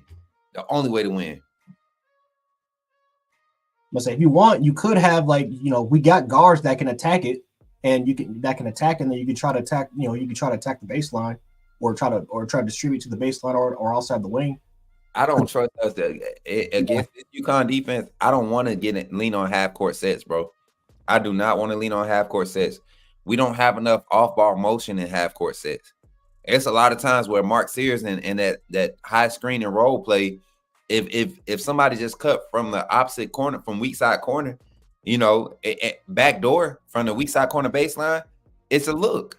You get defenses moving. We give defenses too much time to stand around. So I don't want us to chance it in half court sets. I think we keep the tempo, early shots, even if it's an early bad shot by like Griffin or who's the other young man, number 0. Who's number 0? Dang, I can't remember brother name. Doggone it. Let me pull up the roster. But I mean, early shots is going to be the key, y'all. And defensively, we just live with what we can get because they're going to score. They're going to have half court sets. And I was about to talk about it earlier before Mama started talking about the taco salad. But there was a play against who did UConn just play last week? Illinois. And y'all know Illinois traditionally is based off of defense. Traditionally, that's what their culture breeds, defense. Jim Boeheim and that whole culture that he created, right? That's Boeheim, right? Boeheim was at Syracuse.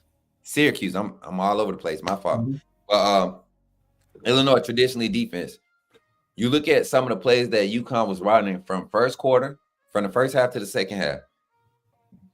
It was one play they bring the big. They do four wide overload where they have top of the key, right wing, right corner, right block, and right there at the center at the doggone free throw line, right?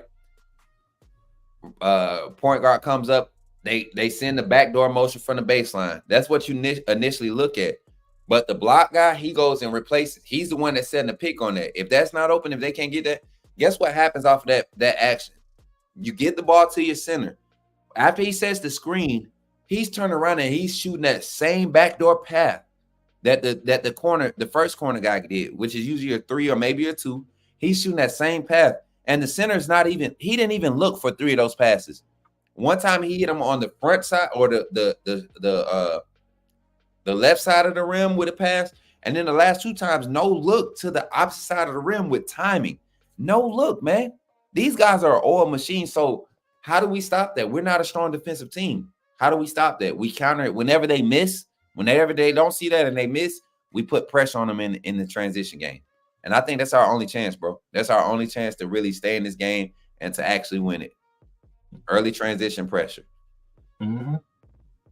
Like I said, Grant, it's a bonus if Grant Nelson Grant Nelson starts to if he ends up being a key contributor, that's a bonus. Yeah, man. That's a very, very big bonus. Adam says we should not attempt any threes. Instead, we should only try to score in the paint. Yeah. Adam, you joking, right? You joking, right? Because yeah, he was joking. I was about to say you know what, Adam? Are you taking a shot at who I think you're taking a shot at? Because if you are, I wanted to say the name and I wanted to take a shot at that, but we're gonna let him live. We're gonna let him live. If you talking about who I think you're talking about, Adam, we're gonna let him live. Because I really wanted to say something. That I wanted to say something when I seen that and I heard it, but out of respect of who it is, I'm gonna let him have it. I'm gonna let him have it. Nah, Moonrock, I ain't gonna say no names. I promise you, I'm gonna be good tonight. I'm gonna be good tonight. But I think Adam is doing what I think what I think. Yeah, okay, Adam. Okay, yeah. Yeah, somebody who has a nice father had a crazy take. Said that Alabama should not rely on the 3-ball this game. It is. What else are we gonna do? Like one of the best 3-point scoring teams in the country. Top 5. Even on our worst nights, when we shoot 31%, we lose games by 6 points. When we're 9 for what it was, 9 for 31 or some junk like that, we lost by 6 points. Tell him, Adam. Tell him. Come on, man. Smook, you didn't give a shout out to the Bama gymnastics teams for making the regional finals. I didn't know. Because if I don't did know either. Hey, listen, man. Congratulations to the gymnastics team for making it all the way to the regionals. Hopefully they make it far. Man, that's great. That's great news for them. Hopefully they take it far. My daughter, so my hopes is to have my daughter down here during gymnastics season because she's a natural at it. And she hasn't had a lesson yet. Very flexible, not scared to do flips. I mean, I do this whole cheerleading thing with my daughter, trying to, be what they call them, the setters, the people that help them stand up. What do they call it, y'all? The people I call them strongmen, dog, because you got to have like a very strong core. You got to be strong, dude. You got to be strong. You got to be physically strong, man, in order for you to do that stuff, man. I remember we used to talk trash about the cheerleader. Right. You like, bro, whoever's doing that crap, they're pervs. They got to be doing that crap. Nope, them dudes are athletes. Yeah. Athletes. I remember we had one at Central. This dude for a pep rally, he didn't even wear like a cheerleader outfit. He would come out there in regular clothes, but that dude can flip his tail off. Double tucks, gainers, anything you wanted from the ground. We ain't talking about trampoline flipping like some of us did. I was the Olympic trampoline flipper. I could do double back flips, double tucks, gainers, all that stuff. This man used to be on the floor and from one end of the court to the other. I mean, just line up combinations like no other, man. This man had a broke wrist. out there flipping, using one hand to do like crazy acrobatic stuff. And when he took his shirt off, no homo, took his shirt off, shredded, core shredded. And I used to wonder, like, why, And it's literally it's almost damn near a requirement. You got to have a strong core. If you don't have a strong core, you're not doing it. They're not going to take you in because there's when it comes to cheerleaders or simply just or simply in that region of gymnastics. I mean, I'm telling you, man, a lot of females, a lot of serious injuries can occur if that dude even messes up once. Like, I mean, I'm telling you, man, you go on YouTube, man, you search up some of those incidents, bro. It is hardcore injuries, very, very serious injuries, man. It is damn near a requirement for you to have a strong lower body. You got to have a strong core, and man. What y'all doing? Hold on, undefeated. What y'all doing in the chat? Cause y'all be acting up real bad, man. My mama be laughing at y'all, and my mama sometimes she says sometimes she just start reading the comments. She can't comment because she be laughing at y'all. So what y'all doing now? Double Dutch. Auntie Jan talking about some. That's all she could do. I didn't learn how to do double Dutch until I was like 15. Listen, I was struggling my ass off to just get in between those ropes, man. Listen, I used to double Dutch because I was a little dancer, so we used to do all the little moves and stuff, little sea walk stuff when we was double dutching. But one time, man, I remember this one chick, man, my 10th grade year, they was doing double dutch in PE. And she was one of the ones that didn't do PE. And man, she got out there and was double dutching, man. I swear we did have camera phones, but we ain't have like no way to upload it because it, back then data cost 25 cents a minute. So bruh, y'all remember using data, like having to pay for data as you used it? That's crazy to me. That's crazy. I know I'm old. But yeah, said slow it down early today. Dwight, go watch Curry Suggs and take a chip. Oh no, Adam's on one today. Adam is on one. Y'all. Adam really been at it. I think, you know what? I think Adam is spiraling because the Jalen Miro saga and the Jalen Miro doubt is starting to diminish. Let's talk about. I'm gonna pick at Adam right now. I almost threw up. I read something and it made me think of something. Y'all ever seen a dog eat mayonnaise? I don't know what's that like. I never have seen a dog eat mayonnaise. Never seen it, but I can imagine it's nasty. Y'all ever seen it? Look, my partner used to ask me that in the military. You ever seen a dog eat mayonnaise? No, that's what he said. You ever seen a bulldog eat mayonnaise? Oh man, what's that like? I don't know, but I can imagine it's pretty nasty. Oh boy. Oh man. Coach Smook, Coach Sean said I should wait and see what he does on the field, so I will and won't criticize Miro anymore. Hey, oh happy day. That's all I've been asking for, Adam. That's all I've been asking for. You seen a dog eat mayonnaise? What? I'm talking about. Where have you been to watch a dog eat mayonnaise? I'm that's why see, that's what you got to ask the question. Now you got a lot. See, now you're getting surprise responses. Yo, where were you at to watch a dog eat mayonnaise? Oh Jesus. Oh man. If you drop the mayonnaise on the ground, I can see something like that. You drop that jar. Dog sees an opportunity, tries to eat. If my dog try to eat mayonnaise, I got a little switch. I always had a little strap or something for my dogs. I treat my dogs like children, so they used to get popped a little bit when they act up. So if I ever see a dog try to eat mayonnaise of mine, if I ever see one of my pup children try to eat some mayonnaise, I'm tearing that butt up. Ain't nobody eating no mayonnaise. Ain't nobody. But listen, y'all, we got to get off the segment, y'all. It's 9 o'clock. We not supposed to be going past 9 anymore. But y'all, tomorrow is Friday. Y'all know what vibes to come with. Starting early with Kyle Henderson. We got post-practice coverage tomorrow.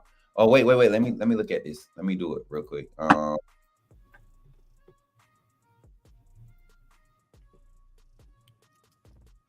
So Friday, April 5th, we got offensive players. Oh, snap. We got Friday and Saturday, y'all.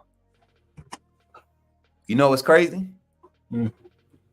If we have Coach DeBoer Saturday, Hopefully they do it early in the day. Hopefully they have practice at like 11 a.m. I'm pretty sure they will. And they are done by like 2:30, and we're able to be done by like 3:34. And then I could just go over to Houndstooth because they open up at 4. I can go over to Houndstooth and just we could just kick it there to the game kickoff. 3 hours at the bar before the game, 2.5. It don't hurt, especially because they got good food. Yeah, I like it. I got the hiccups, y'all. I've been like overhydrating today. Y'all see I got this hydration liquid here. I will not disclose the contents of this cup, but a lot of water today. Cranberry juice. A lot of water, a lot of food. Bro, I've been eating all day. Y'all seen it? We know. We know. Listen, we all seen your YouTube live. We all seen it. Jay, don't be getting on the don't get on the bandwagon with it. You supposed to be my brother, man. You supposed to be my brother. Listen, I respect it, man. I respect it. I mean, like I said, you now you know all the areas around there, all those food areas now they know who you are. So you're gonna get discounts. You gonna have 2 or 3 plates. The thing is, y'all don't have to worry about eating no nasty food when y'all come. When y'all come to tea time, I know where to go. What we gonna eat today? What y'all feeling like? Soul food? What y'all want? Barbecue? What y'all want? Chinese? Y'all want burgers? What y'all want? What y'all want? Coach Smook know where to go, man. And a Thomas Rib Shack and King's Kitchen, it's gonna be between one of them two. The first ones that I take y'all to, a Shrimp Basket. You know what? I can't even pick right now. See, thinking about all the spots I done went, because the Cracker Barrel up here was fire, right? Fire. Jay, look at my face. You eat Cracker Barrel? Mm-hmm. Fire. Bro, the country fried chicken for the breakfast. I had a fork. You know, usually you want to use your knife to chop it up, right? I had a fork and I was just chopping it up. It's good. Tell him, Auntie Janet, good. Good. I'm telling y'all, it's good, man. That's so good all together. It's good. Any Japanese places? Look, nah, we ain't. You know, you said Japanese. I'm trying to get some hibachi, man. They got some hibachi. I'm gonna go find one. You just put that on the agenda. We're gonna find one before A-Day. We're gonna find one. Okay. I want you to record it live. I need to see it. I love hibachi. You already know, man. We're gonna get it in, bro. We're gonna get it in, man. Listen. What Dwight? Why, Dwight? Why you ain't eat no food with us? Dwight said he gonna dishonor all his dietary commitments messing with us. Him and Moonrocker. We're gonna have Moonrocker eating greens with pig fat in it. That's a big God. Oh, see, that's my northern. That's my northerner side coming out, man. Yeah. Listen, if I get down there, that's what is that? What I have to eat some pig feet, some chitlins? See, so I don't do chitlins no more. I do not do chitlins no more. I used to do it when I was younger. My mama, she used to do them. We don't even bring them in the house no more. If chitlins on somebody's plate, it's because we somebody else's house, and it's like a very, very, very slim selection of what there is to eat. I don't do chitlins no more. I did my studies. You can't clean chitlins. I don't care what y'all say, vinegar, whatever. Isn't it? You're not clean them.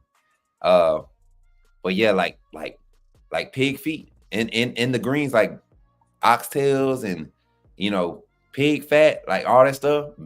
Putting some bacon, some fat back in your greens. That's where it's at, man. If you got glory greens in the can, you're not eating collard greens. You gotta really let them just marinate, man. I'm telling y'all, ham hocks and greens. Tell them, big homie, ham hocks. Ham hocks, tater yams. This is the country. Greens, turnip greens, collard greens, spinach greens. Ooh yeah. I'm telling y'all, boy, I love some greens, bro. Tell them I love some greens, y'all. Some good cabbage with some not Jiffy cornbread. Jiffy cornbread used to be my thing. I used to like Jiffy when I got out on my own. I couldn't make the sweet cornbread like mama make and the hot water cornbread like mama make when I was first coming out in these streets. But now you get some cabbage with some. You ever had hot water cornbread, Jay? No. I had cornbread, but not hot water cornbread. Undefeated. Y'all better tell them. All my folks. Come on now. And it's good. You know what? All that bad stuff is good for you. Like once every blue moon, it's good for you. Anytime you eat and you get happy and fall asleep, that's like the best. I'm telling you, that's the best feeling in the world. I've been doing it too much lately, but believe me, they don't call it soul food for no reason. I'm telling you, man. You know what? I haven't had soul food in months. I haven't had it in months, man. Jay, we had a local soul food shop that ended up burning down, and Jay, I don't know. Yeah, I'm too lazy because the closest one to me is like it's like a 30-minute drive. Not bad, but I don't know. I got lazy.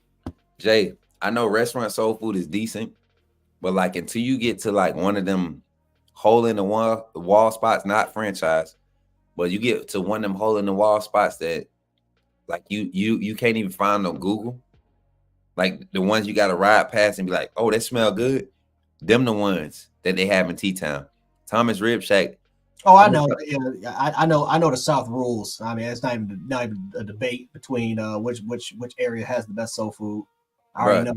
Thomas Rib Shack, the macaroni and cheese, and I'm very like critical of macaroni and cheese. Same. I need mine to be cheesy. I need mine to be a little gooey. I need the little. It's got you know what I'm saying, that little brown. Undefeated. Y'all remember what I said that thing sound like? When I do this in some macaroni and cheese with my fork, gotta be baked. And it be like, exactly. Y'all know what time it is, boy. That I took a bite of that. I'm gonna save it for y'all. I'm gonna save it. I'm telling y'all, Jiffy cornbread be smacking. Stop playing. Jiffy cornbread be smacking. Don't sleep on that Jiffy. Now, the hot water cornbread, I gotta try. I gotta try that.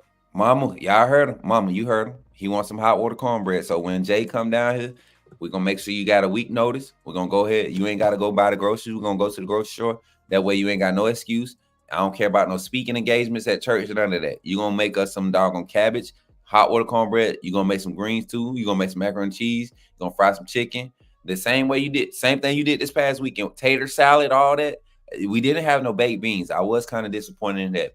So if I had to give you a gig, if I had to gig you a point, mama, you didn't make no baked beans. But I'm not mad. I'm not gonna be spoiled on this stream. I'm not gonna be a brat. I'm not gonna be a mama's boy in front of everybody and talk about my discomforts and all of that of the lack of food that you provided for your son who hadn't eaten your food in probably like a year and a half, maybe. But we're gonna leave that alone. All right. We're not gonna make you feel bad with none of that. Okay. I love you. Okay, mommy. I love you. So I got you. She got you, Jay. She got you. That's how I kind of build it up. I gotta. All right, hey, listen. All right, listen. When I get down there, we have to remember that. We're gonna copy it. Jay, they got a nice size house too. Don't be trying to stay in the guest room. That's still my room. They don't want to admit it, but that's still my room.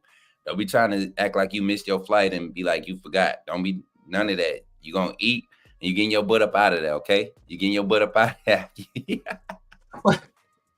I'm just trying. I'm warning you, man. I will purposely miss my flight, dog. I will purposely miss it just to say, can I just? I'm telling you, man, when I eat good, man, like I'm telling you, my shirt is off. The shirt is off. I'm sleep. I'm not moving. It is what it is, man. And then they got the couch that they got. I think it's like a 11-seater. 11-seater is one section. And then you got the two big recliners. So it's a big size couch. But all of the seats recline, and it got like yeah. Thanksgiving, 4th of July, what else we do? Christmas sometimes, New Year's. It's the same story, and even like Iron Bowl, when we do Iron Bowl at Mom and them house, it's good, man. Folks purposely do not eat till after the game because if you eat during the game, you're not gonna stay up to watch the game. I don't care how good the game is. Folks made mistakes. They was falling asleep, getting woke up to cheers and all this stuff. Like, yeah, it's like that. It's like that. But y'all, we ain't gonna hold it up. See, y'all always get us like this. We ain't gonna hold it up. I gotta get off here. I got bro and sis downstairs. Shouts out to my brother CJ Harris and his wife. Not his wife. They're not married yet, but his old lady Maya. Just found out that they are expecting. I'm excited for them. Man, it's awesome. Hopefully it's a boy because my boy deserves a boy. And yeah, man, I'm excited for that, man. Just life is positive right now. Saturday, make sure y'all jump on Outside with Coach Smook. I'm probably about to go work out before I go to work. And I'll catch up with y'all later. Y'all can find me at Coach Smook on all platforms. That's Instagram, Twitter, Facebook, TikTok, Snapchat, at Coach Smook. Follow me, get active. Let's engage. And if y'all really want to get plugged in with the next coming events, hit me up, y'all. I don't ignore messages. I check my request, 3 or 4 times a day, so if you can't write me on Twitter, hit me with that follow. I'll see you follow back, or comment on something on one of the statuses. Say, hey, this is so and so, and I make sure I reach out to get y'all plugged in. Coach Jay, tell the people where they can find you, bro. Yeah, man, Gent716, Gent Sports on YouTube, of course. Your Twitter is Gent716. Again, same thing. If y'all want me to, come on like any of y'all like if y'all want to do like podcasting, or if y'all want to do Upstarts, yeah, make sure to hit me a DM. I actually went on a few shows the other day. Just casual kind of fans that are just trying to make a startup in their YouTube careers, and I was lucky enough to kind of be in there. Shout to Jason Watkins. Upcoming type of content creator that's really on the grind. So yeah, if y'all want to do some content, or if y'all want to just kind of discuss, just have talk football or whatever y'all want to talk about, life, whatever, just hit me up in my DMs and I'll make sure to kind of respond. Yeah, man. Hey, listen. So everybody in the chat, don't forget, watch party this Saturday. I was about to say round the table sports. Are we doing a post game? I don't know, man, because if we win, it's gonna be crazy. And I think we're gonna focus on trying to get the reactions of the crowd, like the live reactions of the strip. Trying to get more in-person interviews with that same type of vibe. So I don't know, man. I think we're just gonna play it by ear, but you know how Kyle and T are, they not about pulling y'all away from y'all time. And if we don't have a solid plan by like 2 o'clock, 3 o'clock, don't expect to be called on unless you want to. I'm gonna text you. I always go crazy and start texting all my boys when we doing crazy stuff. So yeah, I'm off on TV. So like I said, I promised them if we won, I was gonna sing party all the time. So I was gonna do that in full flame. You know what? I think that'd be good if you're able to at least start it up live here on the computer on the back end, and kind of like what we're gonna have to do for A-Day. We're gonna have to have somebody running it live from home, you and Jake, and then myself, Kyle, Sean, we'll be on campus moving around, and it'll be good to have you all dialoguing through the whole A-Day experience, because it's going to be a long live. It's going to be like, the post-Coach Saban retirement type days when we did 14-hour, 18-hour lives a day. So that's what A-Day is going to be. Yeah, we can do like a watch it. Like I can do like a watch along, and then start the stream, and then for the most part, and then you can stop in if you want to. Show the strip. Obviously, we'll kind of get that post game, but yeah, no. I mean, I'm chilling. Just watching the game. My cousin though is ready to act up. Sean will be here this Saturday. He will be hanging out. I promise y'all. Hey y'all, and also I was able to talk with. Did I tell y'all this earlier about Wilkin Formby? Did I say something about Wilkin and his pop? Yeah. Well, Kent with Proctor, right? Yeah, we're gonna have a sit down with him. It's been confirmed. We're gonna be able to sit down with him. And I'm gonna act, y'all know I was very critical. I told him today. I saw him today. I'm sorry, y'all. I saw Caden today, and I was able to tell him I just want to talk to you. Let's get to it.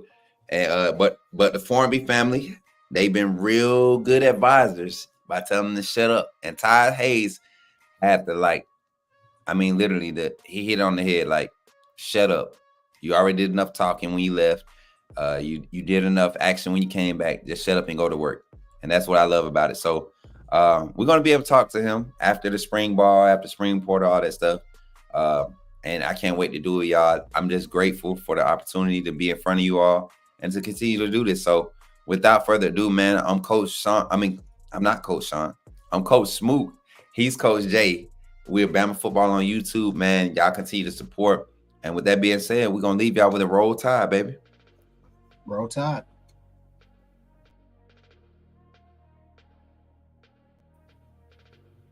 Oh, well, I guess. Look, go ahead and do it. Go ahead and do it. I know you want to do it. Spin a wheel of doom.